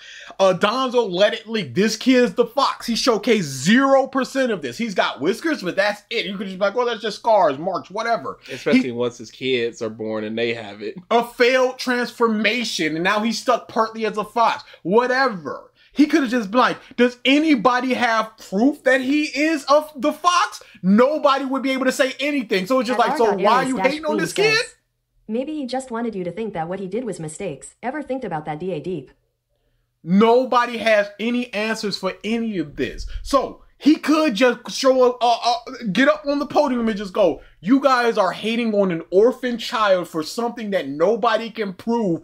He is 8 years old. Has anybody been burdened by the fox? Has there been any sense of Yamanaka clan? Has anybody sensed the fox chakra? Y'all are sensory ninjas. No, but here he is right here. What's going on? So he's not the fox. Chill out on that bush. Easily. But he doesn't. For some reason. Nine-Tail left on Konoha were still fresh, and nothing was going to fix those. Hiruzen went out of his way to keep this a secret. We learn in the Itachi novels that Danzo leaked this bit of information anyway, so there was no helping it. What's harder to defend... Again, you're not thinking about this at all. Number one, not in the story, not in the series or anything. So we just have to assume if you don't know the Itachi light novels, thank goodness I do, because I do not. Power scaling stuff. I of course. In order to get that pictosecond of the Mangekyo Sharingan. Don't worry about it. I'm not gonna. Good. But in the series, we don't know how the people know about the Nine-Tailed Fox. There's been no instances of the Nine-Tailed Fox. These people are so stupid that they're throwing rocks at the Nine-Tailed Fox, or who they believe to be the Nine-Tailed Fox, who can kill the entire village, and you're harassing them? Why? It makes no sense, to the point where after this, after Ibisu, we don't see any of it. He goes up into the muff in tuning exam, red chakra everywhere, visibly, because Haku was just like, oh, chakra, you shouldn't be able to see that, but we can see that chakra. So we know that Naruto's Fox chakra is visible, big red chakra, nobody's evacuating, no issues. Kishimoto couldn't even be consistent with the loneliness thing. He got what he wanted in this moment, and then just went, well, now I'm just going to use it as a theme with Gaara and everything. Just be like, well, the loneliness thing. But I'm never going to actually showcase any of that. Yeah, I'm going to turn TTS off. I'm just going to go ahead. Man, this sucks. And deactivate that TTS for y'all. Hey, Poe, you can go ahead and clock out. Yeah, I'm not saying nothing. I can't. You can clock out. I can't expand on any of his thoughts because he got it. That's my request to you. Can I say I think the story would be much more interesting if Naruto was actually the fox in human form and not this weird holding place? Any kind of evidence. Conditions Naruto lived in. I get it, Naruto wasn't supposed to be very special. Nobody was supposed to guess he was Minato's son, so he had to live as any other orphan did. It is impossible for them not to understand that he's Minato's son. Kushina was walking around fully pregnant. She talked to Sasuke's mama, who had already had her child, so she was not in hiding. People knew that she was engaged or married to Minato, who is the Hokage. A child comes out who's 8 years old and has blonde hair, whose last name is Uzumaki, who is Kushina's last name, and they're just like, we don't know nothing about this baby. Come on. You're not thinking about this. For the sake of the theme, you're just like, he is lonely. Forget about the drive. Forget about the Kakashi. Forget about the Paradise. Forget about the month on the rock. Forget about all the books. Forget about the people that were there going, we saw this month save the village from the fox. Forget about all of that. So he didn't draw attention. But his actual living situation was still kind of inexcusable. Besides, he's the village's Jinchuriki. That alone should have been enough cover to give him something halfway decent. It's never really stated anywhere, but I do suspect this ended up being some kind of compromise between Danzo and Hiruzen. Pause. Don't you find You can't headcanon none of this bullshit. Whatever you're gonna say is gonna make it better, is gonna make it worse, no matter what. It's not in the story. So don't tell me what you think happened for whatever in compromise between Hiruzen and Danzo, whom we've never seen, because when that muff was introduced, Hiruzen was already dead and it was all just flashbacks about the Itachi Uchiha bullshit. This has nothing to do with Naruto. You can't talk about any kind of compromise to make this better or worse or anything. It's trash. Yeah.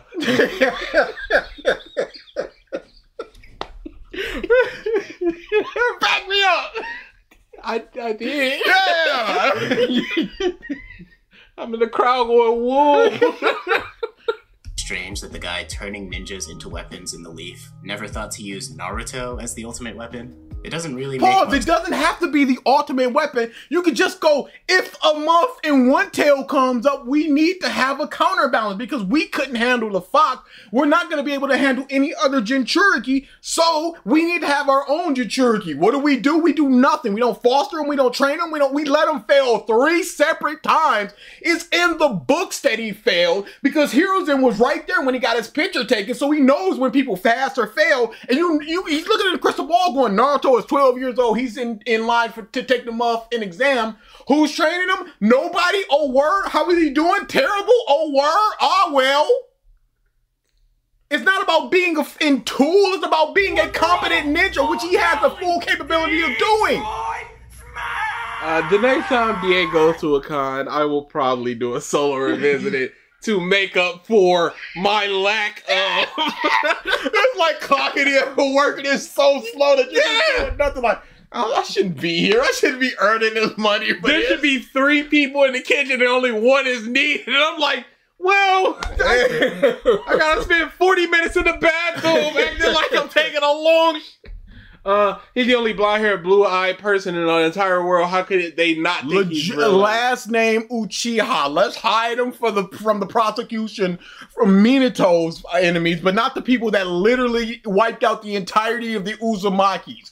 Cool. Didn't think about that. Still wrote it in. Didn't think about the implications. That's not a sign of the good writer. Thank you for the super chat, Naki. Third Hokage, if y'all keep spreading this rumor and keep abusing this kid, who as far as y'all know parents who died to the fox, I, the third Hokage, will take care of you. Thank you and disperse. I will professor all over y'all. For I am the god of shinobi.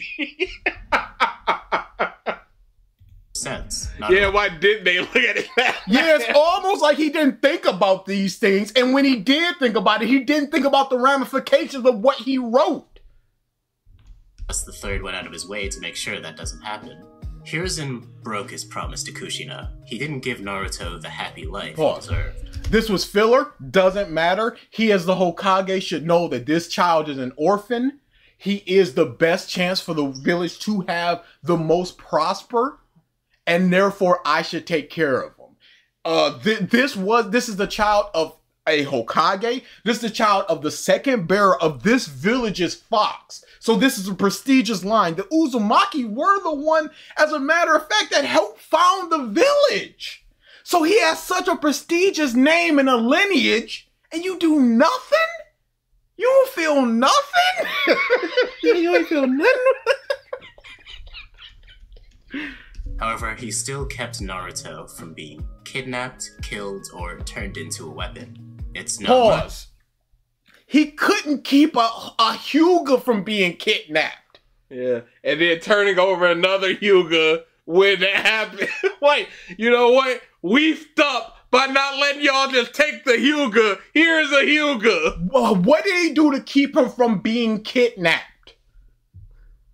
What did he say? What were the things that he mentioned? Especially since it's just quote unquote a rumor, as opposed to yes, that is. Because at any given time, these people, let's not forget, even the least competent ninja is still a ninja. So a ninja, 16-year-old Chunin can rock into his house, an 8-year-old Naruto with no skills, and kill him in his sleep. What's stopping you from doing that? Are you keeping a watch on him 24/7? Well, if you're doing that, why are you just not keeping him in your house? So you're not keeping a watch on him 24/7. Otherwise, you'd be like, oh, somebody's trying to kill him, you'll just excommunicate them. Or nobody just tried to do that because he's the Fox. But if he's the Fox, why are you guys handling him so brutally?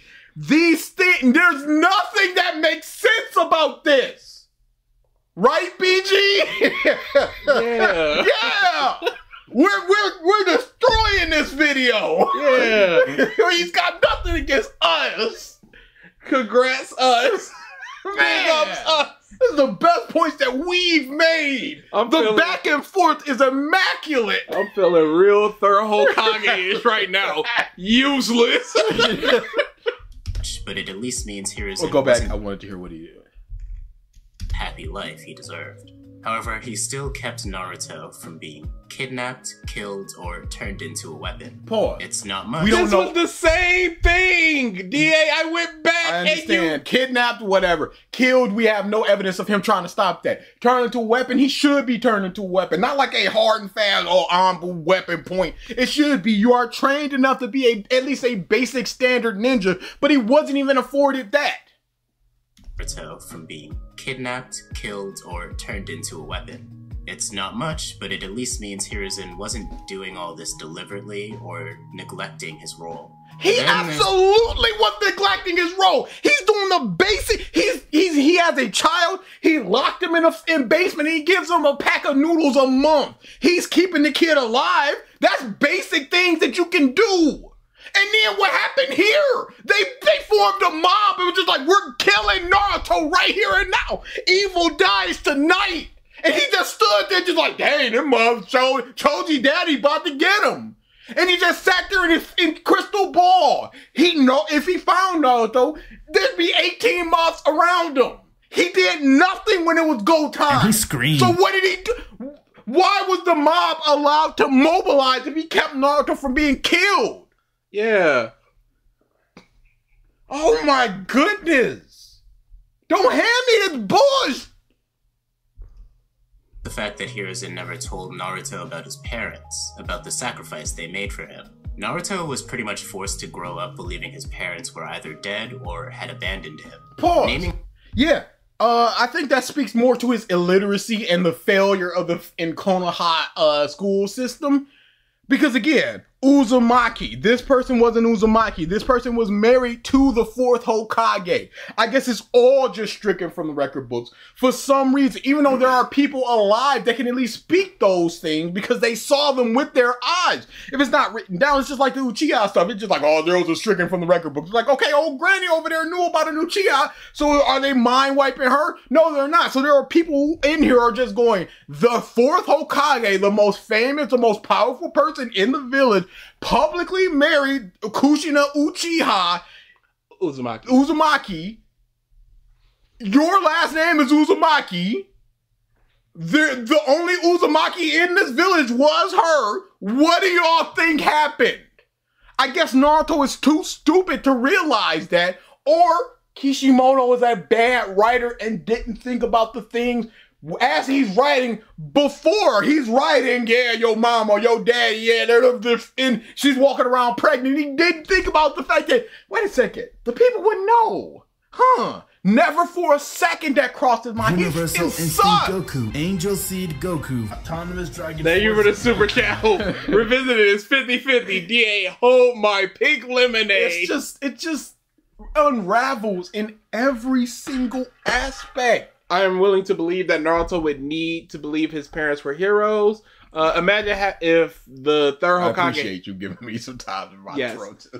Imagine if the third Hokage has a long time beef with the Nine Tails from killing this child of his, and have him be like, my child died so that this one could live unfair. Yep. So that's why Naruto is neglected because of that. Choji's dad will never live this down. Never. DA just going back, forgetting what was said, and getting angry about the same thing all over again. You just want so much from Big Kishi. Yeah, I want basic things from Big Kishi. him in Uzumaki and hiding his real identity to protect him is fine and all, but why not? No, it's not fine, because you publicly have him in a single muffin room apartment with the last name of Uchiha, with the people Uzumaki, with the people knowing and hating the fact that he is the fox. You have no protection about him. Otherwise, again, if he has 24/7 protection, why is he not loved and nurtured and taught? If he has 24/7 protection, how did he get this forbidden scroll? Where was the people watching him to go, why is he going to the forbidden area? So he doesn't have this protection. I contributed. You can see just how much it affects Naruto when he finally learns the truth from his parents. Just knowing that his parents were always there and had given their lives for him helped. It didn't heal the... So why wasn't this said before by Jiraiya, by Kakashi, by the Hokage, by Iruka, by the book, by anybody? It had to be, I implanted my chakra inside of you, and therefore my consciousness, and I am autonomous enough to tell you all these things and respond to you. You respond to me. I have memories and knowledge about all the things happening. I am functionally a chakra ghost in order to have this conversation that ruins quite a lot in the story. But this is cool because it's helping Naruto know that he was loved, which he should have before. There were no writings they never were there were no journals about, oh, I'm so excited to have this baby. I'm gonna love this baby so much. There's no granny in Uzumaki. There's no Minato clan. We have to just sit there and accept the fact that there's no Namakazes out there. So he has no uncles, no grandfathers, no aunties, no nothing for this to happen. I'm just gonna give a little bit of a spoiler. I have been gathering clips and time shots for Ranting and Raging Volume 1. I could not put anything here into that because I would just have to put the episode into it. Goodness. Wounds of years of neglected abuse, but it would have given him some kind of comfort. At some point, Hiruzen should have told him. Naruto was brash, loudmouth. Pause. And what do you think the reason was for Hiruzen not to tell him?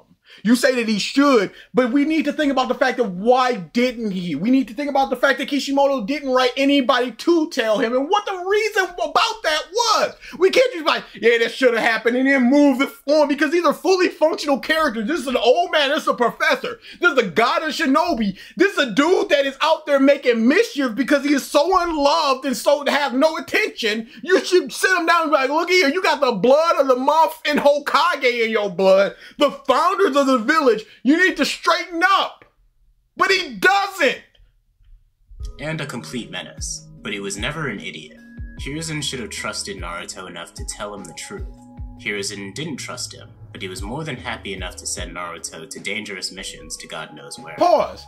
We need some evidence that he didn't trust him as opposed to him just not being neglectful or stupid or forgetting or anything. Yes. Not trusting him is putting quite a lot on there. Yes. It could have been like, you're not old enough yet. There's a whole, like, I'm protecting you. Trust, we need to know why he didn't trust them. This would have been different if Naruto was passing all of these exams at school, but for some reason he kept getting failing marks. And it's like, because the Hokage does not trust him enough to go out on missions. But now, even just say Kakashi's like, I will watch him. So he's like, okay, with Kakashi's eye on him, let's give this a test run. You have passed and become a guinea. Name a good thing about the third Hokage. He died before he was more of a problem. I don't think that's good. Didn't even tell Naruto he had the 9 tails inside of him. You'd think that as the literal Jinchuriki, out of everyone on the planet, Naruto would need to know this. It was Jiraiya who eventually told him. What was the plan? When was Hiruzen gonna bring all this up? Was Hiruzen planning to wait until Naruto's Hokage coronation? It just doesn't make much sense and pretty much as inexcusable as it gets. Especially since in this culture, genin are considered men ready to participate in life or death battles. Yes, they are ready to kill, they are ready to die out in the field. They are ninjas, they have weapons, they have sharp and kunai and shuriken, and they're trained to kill. What is Hiruzen waiting for? Even if he wants Naruto to mature by experiencing those life or death odds, he had a great opportunity after the Forest of Death. I know Hiruzen didn't and all of these things is, we will never know the answer to this. And it's terrible writing because of that. The story needed to happen in such a way that Naruto needed to be, doesn't know he has the fox, doesn't know why he's hated and feared, has no parents, has nobody that loves him, has no support, nothing. He has to have all of these things, and there are people that around him that can provide these things to him, but they for some reason do not. Kakashi all this time knew that Naruto existed, knew that he was Kuchina's son, did nothing for some reason. These people all are culpable, but it all started with this muff right here. Is bro realizing mid-video he sucks? Expect to die, but he should have planned for it with Orochimaru running around. Also, speaking of Hiruzen's old colleagues, why did he let Danzo get away with as much as he did? For those who don't know, Danzo literally made ninjas fight to the death, kill their best friends, and seal their tongues with curse marks. The Root did so many shady things, like... He's beefing out this video with Danzo stuff. Yeah, have to. Like, a good chunk of the Naruto villains are just people Danzo has messed up, like Nagato or Itachi. This is especially crazy when you think about Hiruzen driving Orochimaru away for trying to do the same thing. I mean, think about it. Is there really a huge difference between human experimentation and turning humans into tools through psychological torture? That's the entirety of the ninja world. Yeah. He's just making a more harsh tool. The people that can do the most secret missions of just like, it's time to kill this baby. I got the perfect people to do that because they're just, I'm going to point and they're going to do it because these are the perfect ninjas. That's what he's striving to do. And you could be like, oh, here's just like, well, we can't make the perfect ninja because these people need humanity. You're not always going to be a ninja from when you clock out from ninja time and then go home. Yeah. You know, you got to be able to turn that off. But then Danzo just like, no, they need to always be super ninja muffs. There's a reason Danzo and Orochimaru always got along so well, after all. You can't really justify this. I mean, even going by consequences, we saw how the series played out. Pain literally ended up destroying the Leaf Village, so whatever Danzo was doing came back to bite everyone. Still, I at least don't think it's quite that black and white. For one thing, someone like Danzo had to exist. The Naruto world is awful, and sometimes it's a...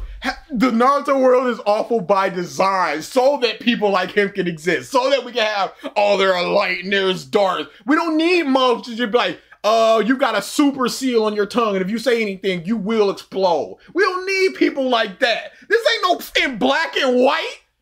You say, hey, why was he allowed to exist? And then your conclusion is, well, of course he needed to exist because the world sucks. We don't know the world sucks, as a matter of fact. We know Konoha sucks. I don't know politics. I don't know Anbu in Sand Village. He doesn't... Hokage, you have to make decisions that you're not okay with for the good of the village. That's a pretty big burden to put on yourself, so I can understand why Hiruzen would want someone else to take care of him. Now, I don't so he's not taking on the burden. Yeah. He's pushing that burden off to somebody else. Yep. Being a good Hokage would be, yeah, I'm training these super soldier baby killing mobs. He's going, nah, you do it and I'll turn my head. Yeah, I'm allowing you the privilege of doing this thing. Yes. And I shan't go against anything you do with them.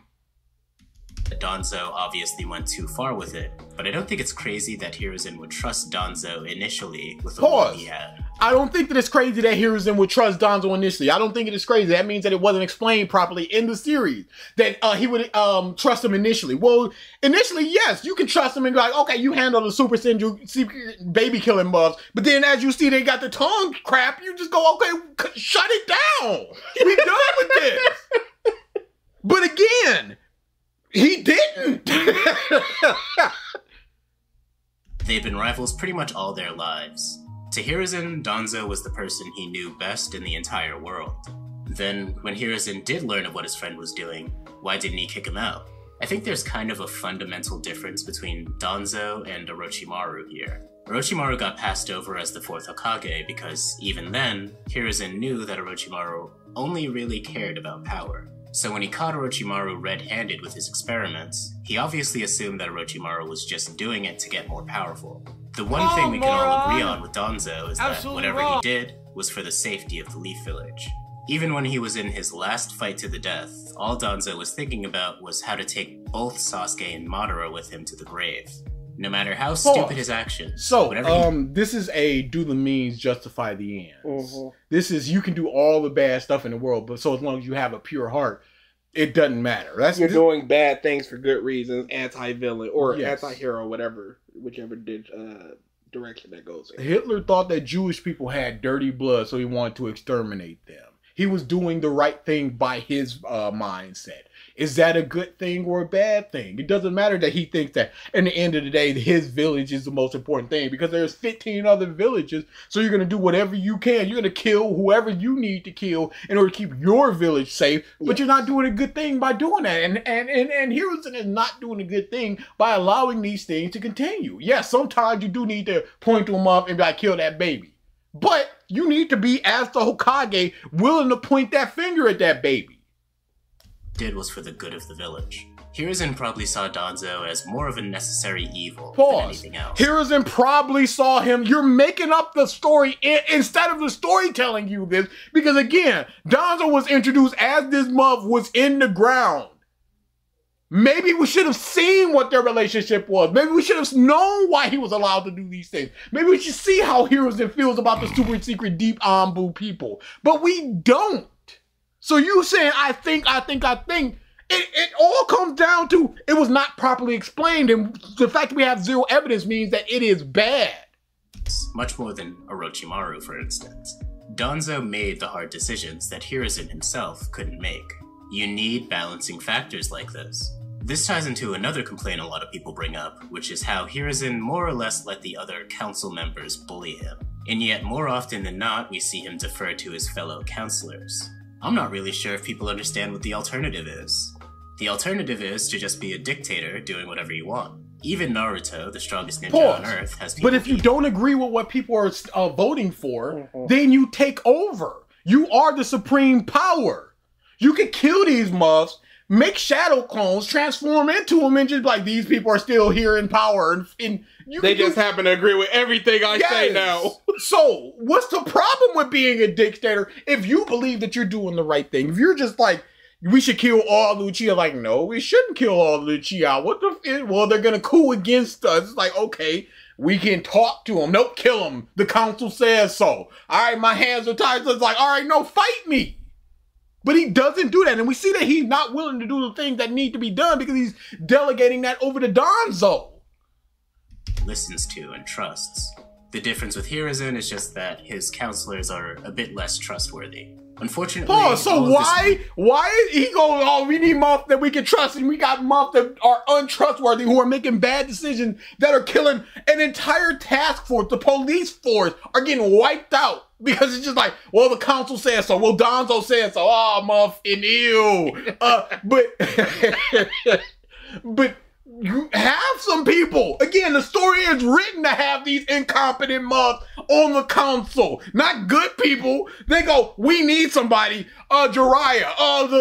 The person, the signing that abandoned our village. The drunk, the gambler. The muff that will not accept the fact that she's aged in her to 50 years old. So she stays this big buxom muff. She's so vain that she's not accepting her age. We need her instead. These are the people that are leading the village. Really came to a head with the Uchiha massacre. It's safe to say that the Uchiha massacre is the biggest stain on Hiruzen's legacy. No, it is Naruto. I would say Naruto as well. This is a big stain, but if you're just like, how do we stop this war? And this is the only option, this is the only option. This is a 1 hour conversation and a 6 hour massacre. You got 12 years of staring at this mob going, he could blow up and there's nothing that anybody can do about it. And I'm going to allow this. These people got to go. Madara Uchiha. And again, I'm the #1 Tobirama second Hokage. Them mobs got to go. If there's one of them that's anywhere near Madara, again, the fox is a big issue for the village. But half of a Susanoo is also a big issue for the village. So these people have the capability of getting the this probably there is one Fox as opposed to there could be 30 Madaras in the next generation. And this probably should have been taken care of a little bit easier because, oh no, my little brother died. Mangekyo gets birth. Susanoo out. There could have been multiple Susanoo, but thankfully it was done in pictoseconds because of the Sharingan ability. Yes, of course it was. Power scaling. Exterminated its strongest clan and drove out one of the most talented ninjas ever, all because Hiruzen couldn't intervene in time. That's all true, yet I'm not sure how exactly Hiruzen was supposed to intervene to begin with. After all, the Uchiha clan was... In this world, we have mind control. We have ways of... Mind control! We have torture. We have people who can invade people's minds. We have all of these things. You go, hey, Fugaku, Sasuke's dad, come on over here. You're the leader of the Uchiha. Cool. Mind control. Gotcha. All right, go on back and tell them that the coup is over. Done. There is no Uchiha menace! Actually planning a coup.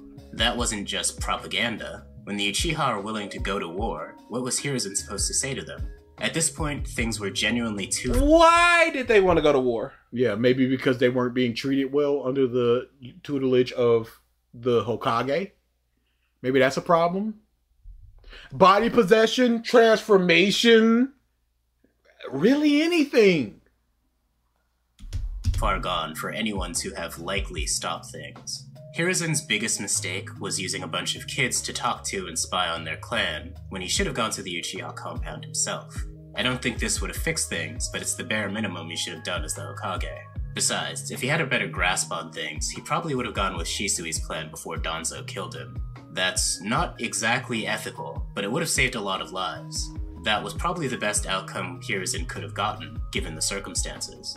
In my opinion, the problem with this goes farther back, to the night of the Nine-Tails attack. Danzo was the one who put the Uchiha in the outskirts of the village, probably knowing full well that the Uchiha would end up resenting the village because of it. If Hiruzen wanted to stop the massacre, that was the right time to do it. Yet here again, Hiruzen trusted the judgment of his friend and allowed it to happen. And again, we have no evidence as to why he trusted or why he thought it was a good idea, what the purpose of it was, what the long-term purpose of shunning an entire village over to the outskirts and then giving them little pittance job of you're the police officers. We have no evidence about why this happened. So all you can do is just headcanon. Well, he trusted his friend who has constantly been making bad decisions. His friend who was torturing people in order to make super killing, baby killing soldiers. He's terrible. That's the conclusion here. That's A1. He sucks. Yes. Looks bad. And it is. Yet think about it from this perspective. The Nine-Tails attacked the Leaf Village, something only an Uchiha could have made it to do. Hiruzen never... do we know that only a Uchiha could have done that? Because the Fox is just the Fox. He could have just rocked up as the Fox and just attacked. Yeah, so, who controlled the first Jinchuriki, the big raccoon one? That's Angara. Mm-hmm. He attacked. Yeah. Who controlled that motherfucker? Yeah, was it always just the Sharingan users? Saw Madara, and it is. Yet think about it from this perspective. The Nine-Tails attacked the Leaf Village, something only an Uchiha could have made it to do. Hiruzen never saw Madara, and never had a chance to talk things through with Minato before he sacrificed himself. In his position, why wouldn't you think the Uchiha clan had done it? Maybe the answer to this violence is in hatred. Again, another assumption. It's the Uchiha clan that did it. Even though the Uchiha clan are just enough danger of being wiped out because of the Fox. If it was just like, okay, we got the Nara clan, 15 casualties. We got the Yamanaka clan, 20 casualties. The Uchiha, 0 casualties? I don't know about that. It seems kind of sus. But we have nothing about that. So again, it is another assumption of Hiruzen having already done all these bad decisions and made poor judgment. Now he's going, well, clearly it was the Uchiha. Hiruzen lost just as much as everyone else did in this attack. Many people forget this, but everyone in the village raccoon lost enough, family, I don't know. including Hiruzen, when Madara killed his wife. To Hiruzen, That could have been any member of the Uchiha clan. So, emotionally compromised. Where do we see that his wife was killed? Could have just been the Fox. The Kakashi novels. Probably was. As he was, he stood by and let this discrimination happen. As people who have seen Naruto, we know how stupid this is. I'm just saying that as people living inside of Naruto, it does sadly make a twisted kind of sense. Unless things were addressed at that because point. we have to have some kind of evidence that only an Uchiha can control the Fox. Yes. Otherwise, it is almost strictly... It's racism. No, it has to be them. The Fox came, it was them. That seems real bad. It was always bound to end up in some kind of huge tragedy. Hiruzen's biggest flaw was probably being too tired, too old, and too trusting to see this clearly. So you can't say he didn't know his faults. After all, he had planned to step down as Hokage for years before this. Which brings us to the final big thing that some people hold against Hiruzen. Why did he become Hokage again?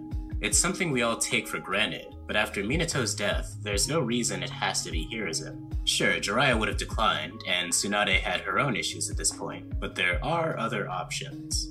The most obvious person to take the reins would have been Shikaku, one of the smartest characters in the series. Shikaku isn't super strong, but being very strong is probably the least of Hokage's duties. I'd be genuinely surprised if Hiruzen didn't know this. What about one of them Hyuga mobs? It was a horrible time, and the Leaf Village needed a strong hand. What about one of them Hyuga mobs then? They need a strong hand. What has he done battle-wise since becoming a Hokage? We have no evidence of him ever putting on that garb again. Or is it like other villages are too afraid to go against the Leaf Village strictly because they know that strong muff? You know how they could have been even more afraid if they had the strongest of the Jinchuriki at their disposal at all times to just go, hey, you guys want to handle the Fox out real quick. All right, that's what y'all gonna be dealing with. Because just a little bit of the Fox stuff was enough to handle the Raikage. And to scare away the other villages. Hiruzen was the strongest ninja in the village at the time, so I get it.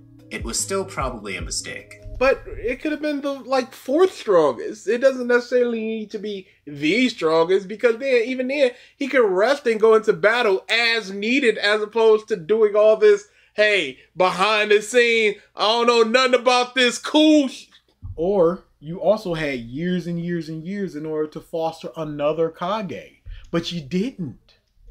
There was no what's going on with the Kage succession plans where the previous Hokage retire or dies? We gotta hurry up and find a new one, as opposed to having an assistant or an intern Hokage that's a vice Hokage. Yeah, or at least somebody that's being groomed into potentially being a bunch of candidates. Like what goes on in Aruma, where it's like, hey, any one of these mobs can end up being the Demon King. Just know it's more than likely one of these three mobs. Because first Hokage into second Hokage, we don't know. Second Hokage into third, Tobirama was out in the mission, and then they got ambushed, and he was just like, all right, I'm gonna hold them off. Hiruzen, you're the Hokage now. Hiruzen into Minato, he was just like, you got it. Hands up, you got it. And then it's, well, you died. There's literally nobody else. We've got a bunch of Chunin, Genin, a couple Jonin, and that's it? Nobody was strong enough to take that position for all this time? Hiruzen should have let go and trusted the next generation sooner than he did.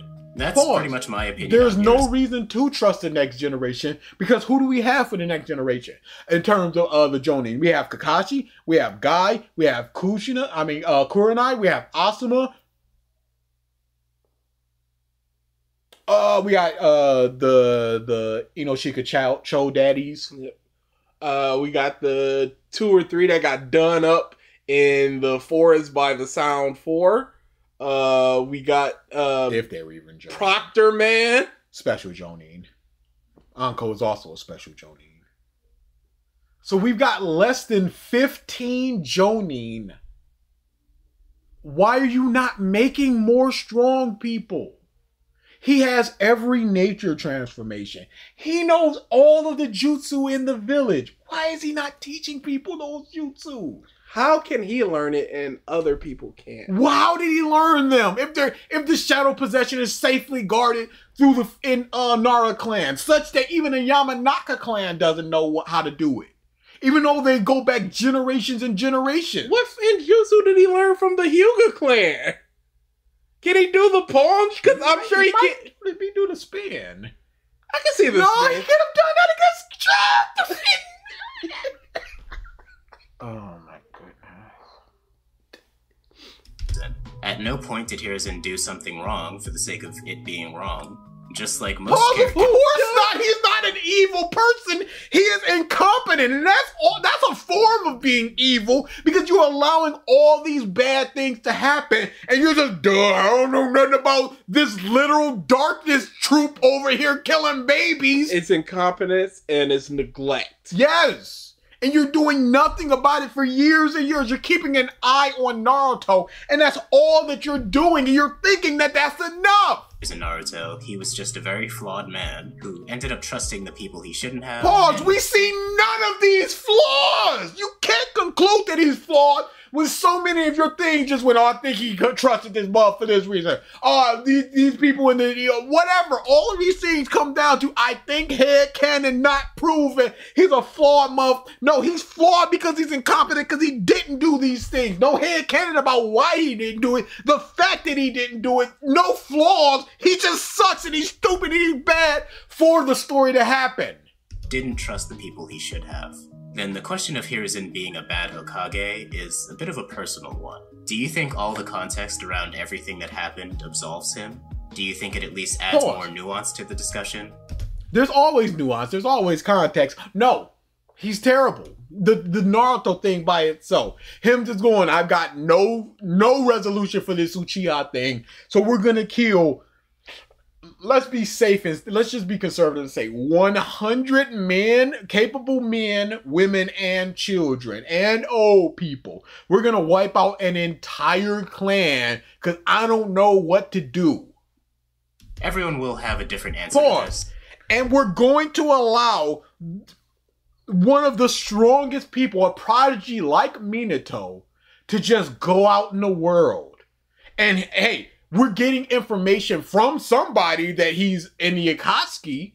Itachi was supposedly sending information back. We don't know what information was. But he's out there being a part of the most evil group out there. Muff and one of them sparred with the first Hokage, so he's a problem. One of them is killing everybody by stabbing himself. They're all problems in their own way. And you're allowing him to join that. And he's got Konoha secrets. You have to trust the fact that he loves Konoha so much that he's not going to spill those Konoha secrets. And you don't know that. And you're not checking in, and you just allow it to happen.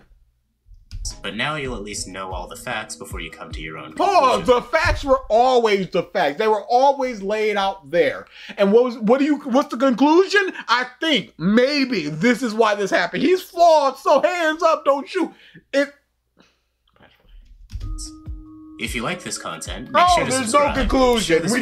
Here's all the facts. Turn on that notification bell. You changed Before nothing. I go, I just want to give an extra special shout out to all the lovely patrons over at patreon.com/KatoYT. Don't try to justify this bullshit. Occasionally throwing some late night anime and movie watch parties. So if that's something you're interested in, pledge just $1 to get an invite. You can also follow us on Twitter at KatoBeyond. Links to everything will be in the description. Again, my name is Zero, this is Kato, and thank you all for listening to my dumb rants.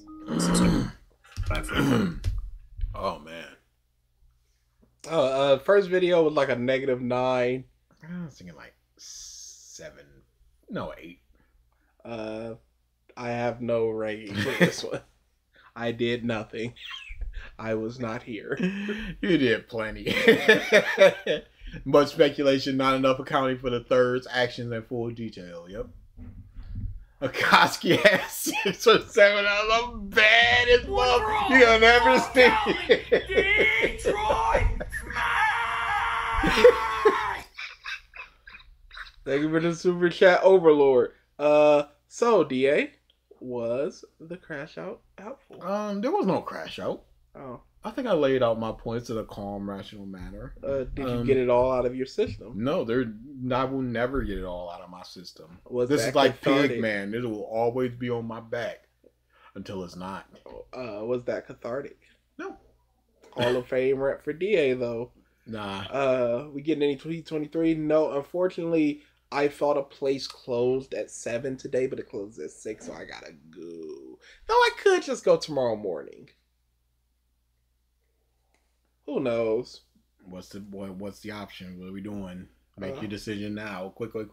I mean, what would we do if we stayed? I mean, check out a little bit of T23. Yeah, we can check out a little bit of T23. Just a little bit of our boy. It's been a second. You just want me to say the place I'm going, Corey, on stream? Phew!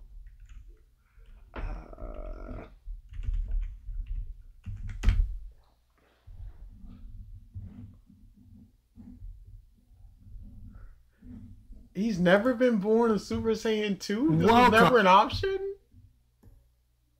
I guess not. He's doing 2 things at once? I guess so.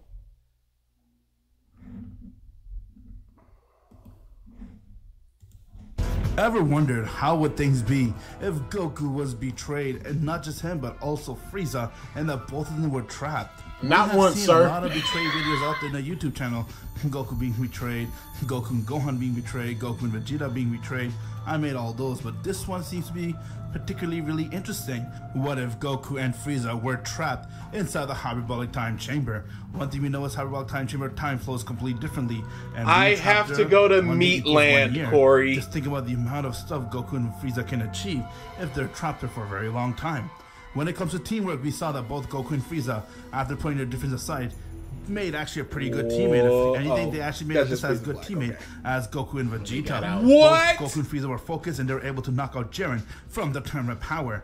And after seeing that, imagine those two if they were trapped away and betrayed. He's putting a lot of His entire world production was value shaking into nonstop. things now. Bears, on the other hand, was hiding like a coward, but he was What? beyond scared and shocked. Couldn't believe just how powerful they were. They were not normal people fighting; they were monsters fighting. Daishikin went and kicked Frieza across his face, but Goku went and punched him and missed, getting him to send flying. Goku Frieza saw the blast come right towards him. look at that As he went chunky right front of it, mark! and with that, the body managed to scream using 100% of their power.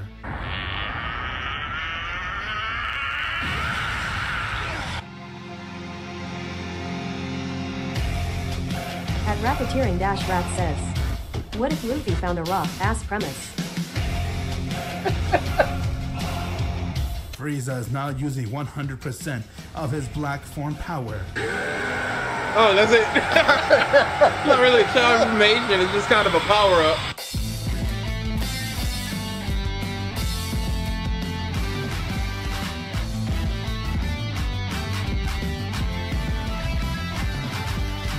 Why he insists? Goku has now gone and used 100% of his Master Ultra Instinct 3. Alright, Daishinkan, you have pushed me to use 100% of my power. Same here. Now let's see what he can do against us with 100%.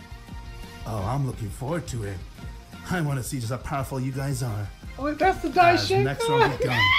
With that, both Goku and Frieza went and charged right towards Daishinkan. Daishinkan did the same in their power clash with each other as they were going at it back and forth.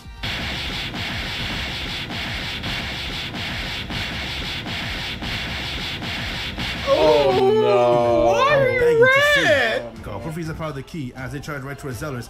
Goku went and decked him in his face. Frieza went and kicked him, but saw Zellers stood still. This is the fighter that you're fighting. I am the ultimate angel. What? What? This is the fighter you're fighting. Charged right towards Zellers. Yep. Goku went and decked him in his face. Yes, I Frieza went am. and kicked him, but saw Zellers stood still. This is the fighter that you're fighting. I am the ultimate angel. This is the fighter that you're fighting. I can understand that if it was just like, oh, they're charging towards the angel, and then he was just like, no, this is the fighter that you're fighting. He Yeah. points to somebody else. He's just like, no, it's me. Daishinkan came out of nowhere as he went to strike Zellers, but it didn't phase him either.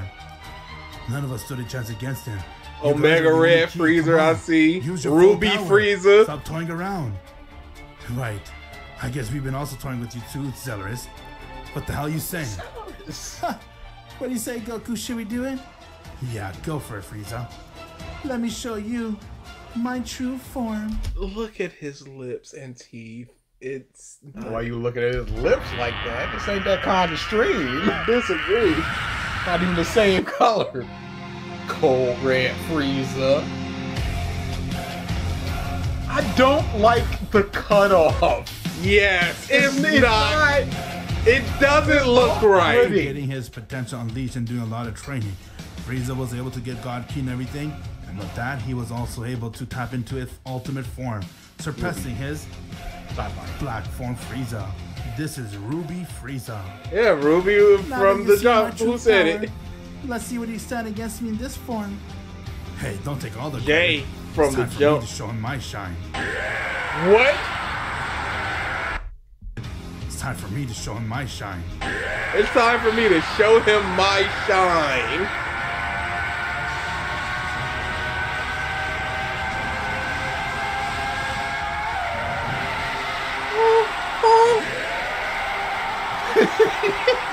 No way he...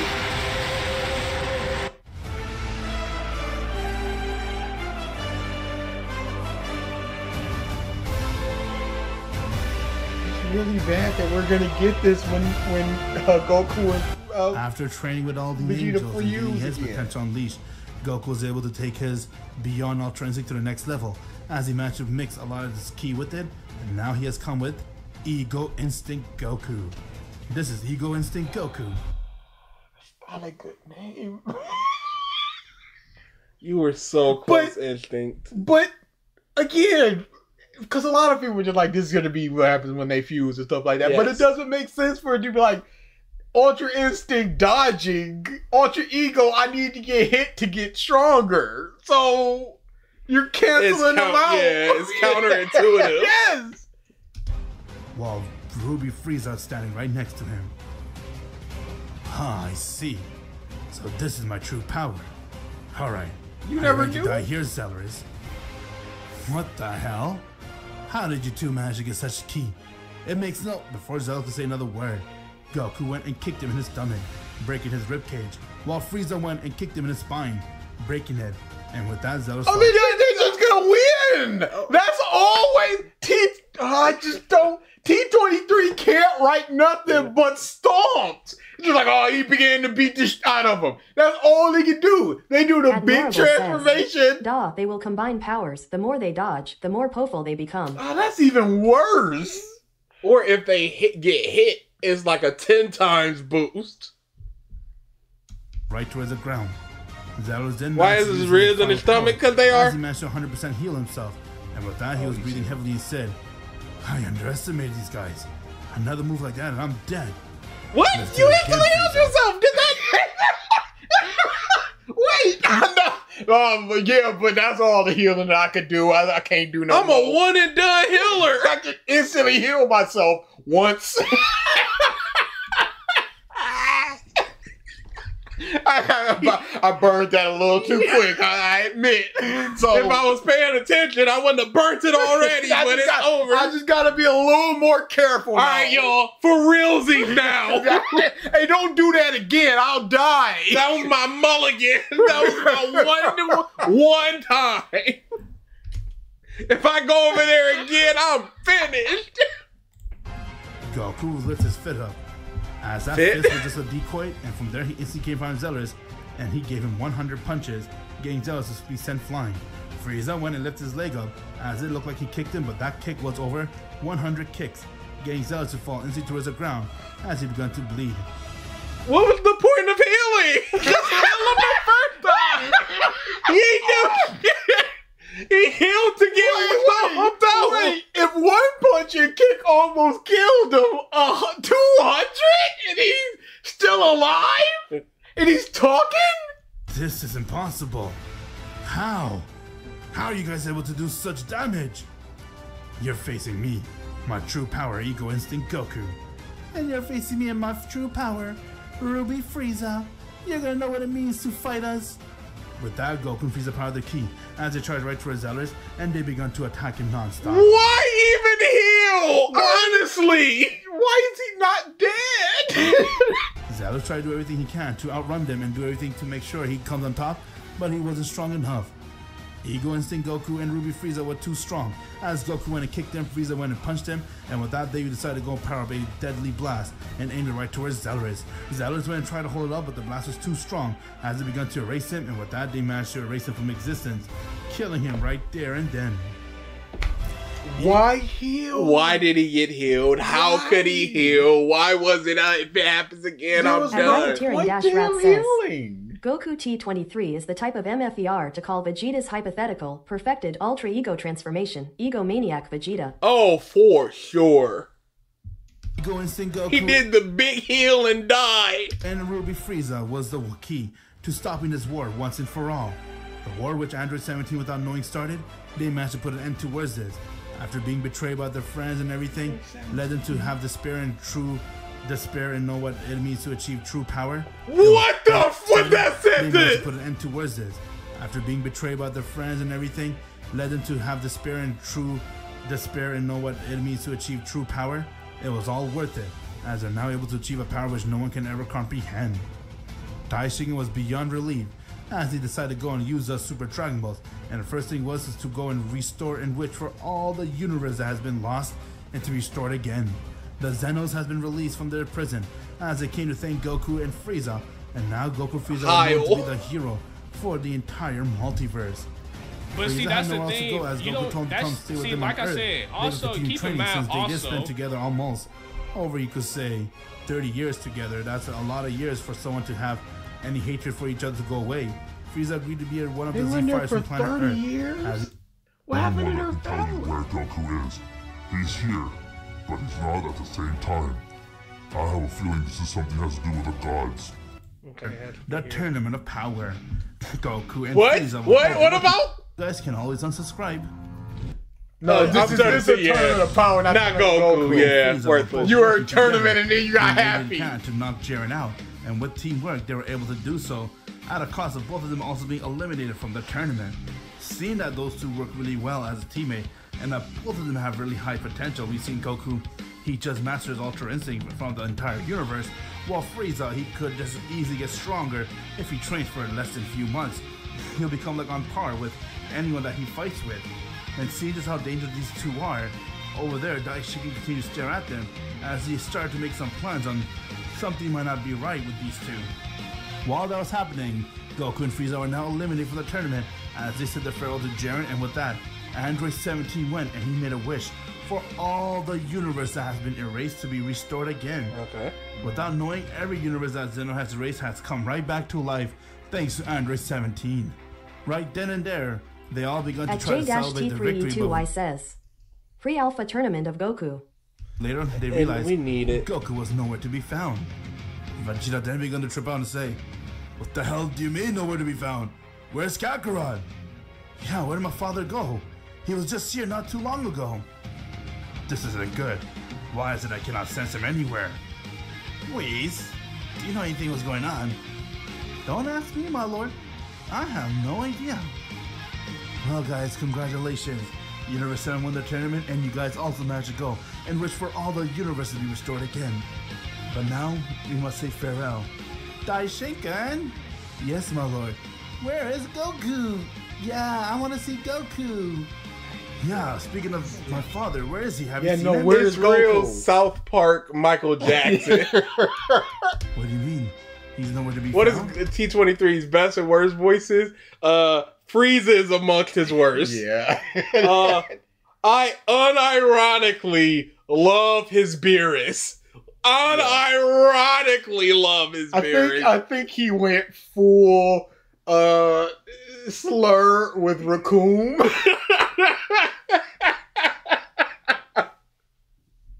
He's pretty much. He just disappeared. He was literally right here in front of us. Where are you, Kakarot? Being all weirded out and not having any idea what's going on, entire Universe 17 begun to trip out on the whereabouts of Goku.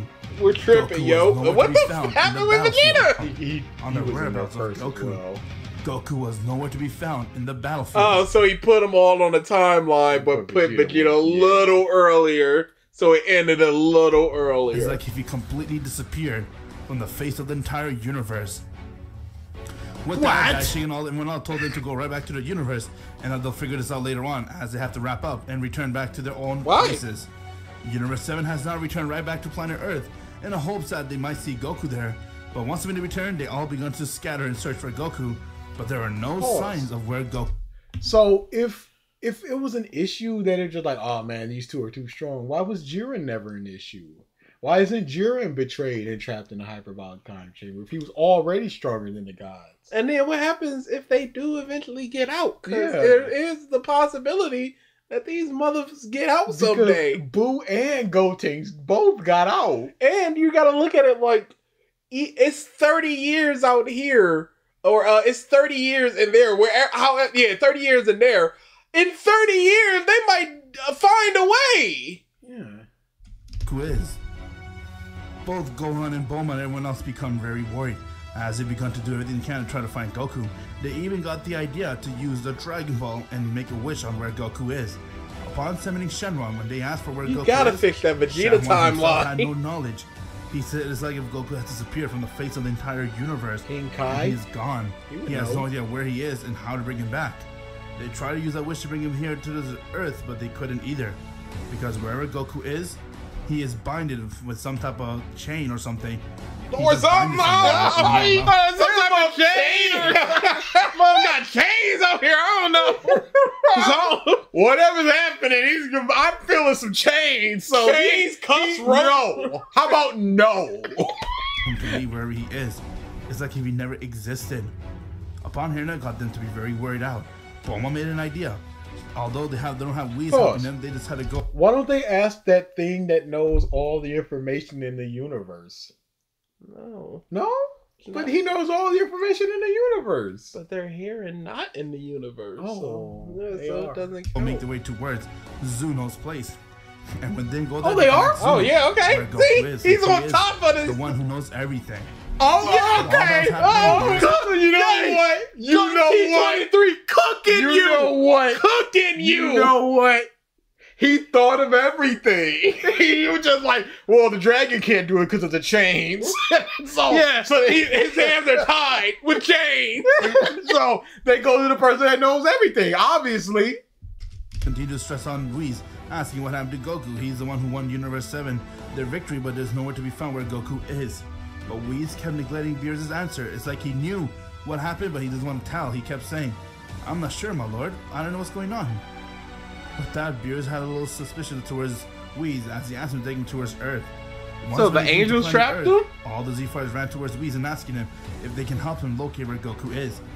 Whis kept telling them he cannot and he does not know where Goku is. How can he help if he has no knowledge where that person is? With that, they decided to go and make their way towards Planet Namek, since Porunga is stronger than Shenron and he might know something. But the guy that knows everything! Send them towards Planet Namek. Once when they got there, they didn't explain to Namekian their situation and that the hero Goku is missing. Upon hearing the name, made all the Namekians to be If you have time, look up what if Norse mythology were a Dragon Ball. That's not possible. They didn't ask Porunga. And if it's AI, I'm clicking off immediately. My father is Goku. It's like he's nowhere to be found. I don't know where he is. I cannot even sense his power. And if I could, it's not like I could bring him here. It is way above my pay grade. Above your pay grade? What are you talking about? Yo. Well, I just cannot know where he is. It's like something is there. The only one thing that's actually helping out is the Super Dragon Ball. They're the only one that can tell you where Goku is. He's here, but he's not at the same time. I have a feeling this is something that has to do with the gods. Farewell. They then all returned back as Gohan told everybody what happened, and with that, Vegeta got angry and said, what the hell does it mean by it has to do with the gods? Are you saying Kakarot's disappearance has to do with all those bastard angels? Were they jealous that he was able to have Master Ultra Instinct or something? I don't know. That is what's Frieza there though? Well, the only way we could find out, guys, is let's go towards Zuno. Bulma's right. What? What was that voice for Bulma? The only way we Bulma? could find out, guys, is let's go towards Zuno. Bulma's Why right. didn't y'all go Zuno there can tell us first? anything. Let's do it then. Alright, I guess we have to make the spaceship ready then. While that was happening, in the middle of nowhere, Goku opened his eyes As he begins Okay, to look can we around just and go say, to the dude? Because I want to know. Yeah, I want to know why they're here. Okay. What is this place? We got this. I'll follow you. Why is Vegeta also stuck in the J-T322Y says, peak storytelling. I'm here too, Kakarot. Frieza, are you ready to have me as your partner forever? Eek, don't make me vomit, monkey. Well then, let's do this. You mortals are really entertainment. Alright, fine. No, okay, everybody's hearing that. Okay. Maybe it's the effect for this hyperbolic. No, I think he just... To protect your life. The portal is right behind me. With that, Goku and Frieza saw Daishiken remove their chain, as they're now able to move on their own. What is this? Goku began to power up, as he went and he screamed. Yeah, no, but Goku's fine now. What was that? Go back to maybe like yeah. But you did it in just a one. Being drained. What the hell's going on here, Goku? You said my name for the first time. Don't get used to it, monkey. What happened? How do I know? Okay, this must be the first episode, and then the next. It's draining my energy too. Whoever did, or if you, what did we do? It's not just that he has a cold. The mic is totally different. And you will remain to be confused.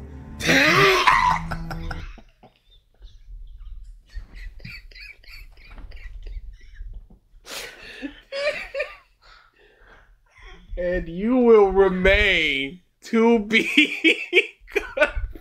It's okay to be confused. And you will remain to be confused. The smug. It's so smug. It's so arrogant. And you will remain to be confused. And you will remain to be confused. You are gonna stay here forever. Do you hear me? That voice. It sounds so familiar. Who is that, monkey? What? I think that could be Whis' father. It sounded just like him. Yes, you are right. It is me. Yes, of course. It is me. Tis I. So, boy, the father. You are correct. I am Whis' father. Hello, Frieza. Glad we could finally feast each other. Hello, Frieza. Not very intimidating. Glad we could finally feast each other. And yeah, Joker comes up. Well, hi, Bats. Glad we can finally see each other. He was like, pardon? Finally meet, finally see, finally speak. Spoofeek. Hello, Frieza. Glad we could finally feast each other and have this talk. What's going on? Wait! It was supposed to be see each other and have this talk. Where the F came from, I have none clue. Hey, maybe just retake that line? You make no sense. Holy crap! Yes, this is the next episode, and it's so crazy. This volume. What's going on? You make no sense. I'm still very confused. Copyright, maybe. Copyright. Music, and he muted the music. Are we trapped here? And why are we trapped here? There is a sound of music in the background. But maybe he was had this issue before. Maybe he was playing just the straight up hyperbolic time chamber music and it stood up. No, because this music's fine. Oh, but no, that's when he cuts the hyperbolic music. Balloon. Alright, Daishiken. No, that's not possible because you can still hear the balloon. He doesn't cut it until Balloon. Alright, Daishiken. I'm gonna go all out. You try taking my freedom, I'm gonna put you to the ground. His mic just got stuck. Wait up for me, monkey. As Frieza let out a scream. Well, yeah, no, okay, he's sick and his mic is, because Because you can hear it flim when he said that line. This is a bad combination. At J-T3E2Y says, Underwater Mike. Somehow still better than 21. Frieza has now gone and transformed into his golden form. With Goku using Super Saiyan Blue, while Frieza was using his This golden is form, so bad. Goku and Frieza are now ready to go attack the strongest angel to ever exist. If you're gonna make the compilation and bring them together, re-record it. Could you go to part 2 to see if there's a comment? You're like, hey, you guys, sorry. Oh boy, I was cooked on this one. He said in a community post he was sick. Yeah, okay. He had to be. As Daishikin smiled and said, this will be fun. Alright then. Yeah, bro was dying. Golden form. Both him and Goku working together, but yet within her Daishikin. After all, it is Daishikin. Did he have the cough? It is futile. You mortals will stand a chance against me. But I'm pretty sure if I were to leave you alone, you will eventually find He sounds horrible! You give it a day or two. The people don't need it this They'll bad. find us soon enough. Now let's do this, Daishikin. As Goku went to his Okay, right we'll go over to the one that knows everything to see what they say about why they're trapped in the time chamber. Okay, yeah. Sound like me when I was sick. I was worse. It's over for your boy. The hyperbolic time chamber, leaving Goku and Frieza knocked out as they're chained up again. Vegeta's here too. Back on Earth, Gohan and everyone continue to be concerned on where Goku is, as Bulma was now able to finally fix her spaceship, and from there they all set a course to go to Zuno's place. They then went to Zuno last time, and they asked him when it comes to the Champa tournament. And it feels like he's putting too much energy in it to make up for how sick he is. Why did he take away Gohan's cleavage? It was time for him to go there again, just so they could ask him where Goku is. Upon making a set towards there, they have now arrived towards Zuno's planet. This time it wasn't just Bulma, it was Gohan, Bulma, and even Piccolo. All three of them had arrived towards Zuno's place as they went right towards where Zuno was, and when they met with Zuno, Gohan then looked towards him and said, "Listen, I only have one request, please tell me, where is my father? I cannot find him nowhere." Yeah, he's been missing for some time now. Oh, you're talking about Goku, huh? Well, all I can tell you is, please, you need to tell me. Zuno struggled to tell him that, but then he decided to tell him that big watermark. Wait, what? But then he decided to tell him that it is his duty to tell. Well, apparently your father, named Goku, is trapped away in a Millennium system where no one can enter. It's like a place where time flows differently. Do you mean the hyperbolic time chamber? That's not Piccolo's voice, sir. You're still recovering. Yeah. Maybe pull it back a little bit. Yeah.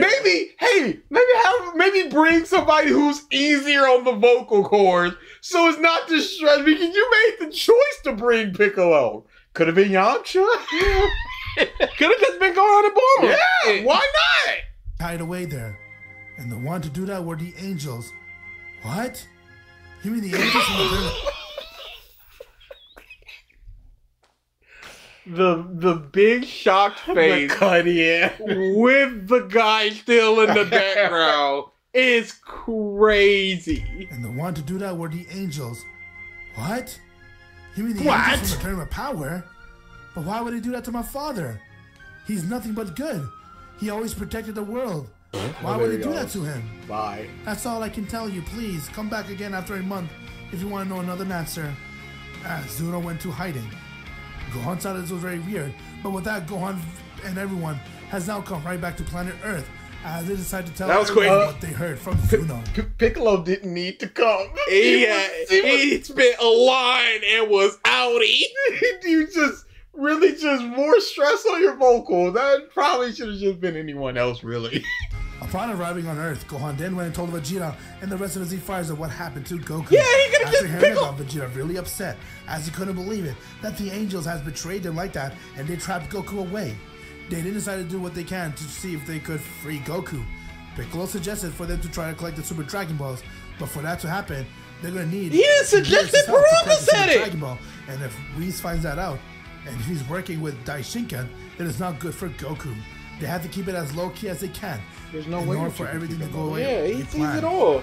While they're busy planning on Man, how to reverse free his Goku time. back inside the hyperbolic time All right, chamber. that's all we need from there. I wanted to see the Norse mythology thing.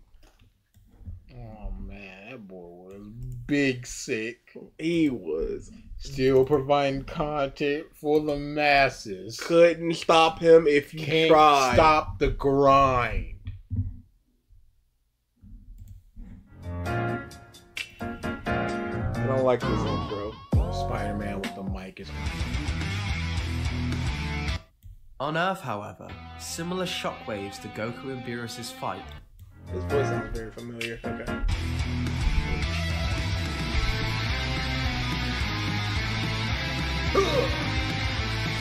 And Dragon Ball Z.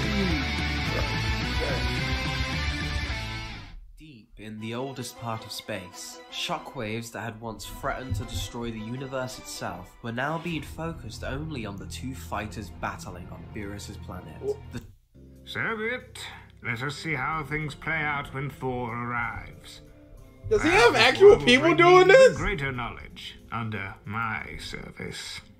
A few minutes passed, Masako. and the god of Okay, I said, arrived yeah, he got- all he at got other once, people bringing doing it. his wife Sif and his boys. Yeah, who this directed is him to sit too. beside- This is too serious. Yeah, no, this is an actual. I've got a story to tell, and I've got a production to do. Yeah, no, we ain't here for this. Yeah, no, I need Goofy. Nope. I need it to be as goofy as humanly possible. But unfortunately, there is no one out there, and I will go to my grave saying that there is no one out there. He's done. You never know.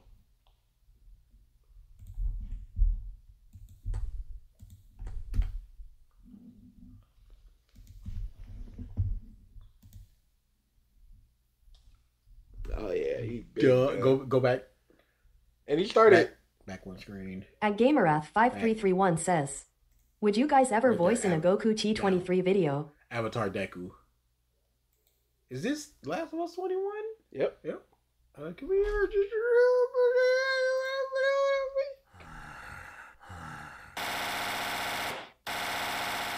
Calm down, I'm not dead yet. Yes, it is me. I have returned once again. Oh, are you who's satisfied? Returned? Who's returned? Are you satisfied? Yeah, no, it looks good, and that's the problem. I need bad. To give you guys another video. We need this guy. Was a waterbender. Which, yes, you guys can see where I'm going with this. What is some kind of waterbending pervert or something? What's going on? Man's getting turned on by the prospect of Deku waterbending. Anyway, Izuku, when he learns that he's quirkless, it's devastating to him. He cries himself to sleep day after day until when he's 6, when his mom actually has him join her in Tai Chi. Which, yeah, first Izuku was kind of against it, thinking of it as a huge waste of time. This feels I'm gonna isekai him everywhere. Yes. Use water as well as ice. Yeah, why is this mic good 4 years ago? Hold up.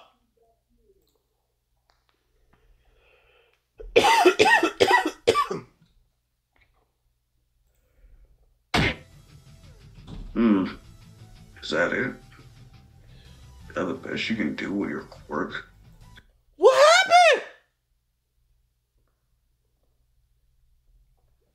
All right, we're out of here.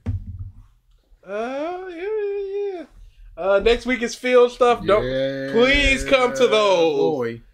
Regular Revisited, and then the week after we begin viewer request month. Oh boy. Yes, sir.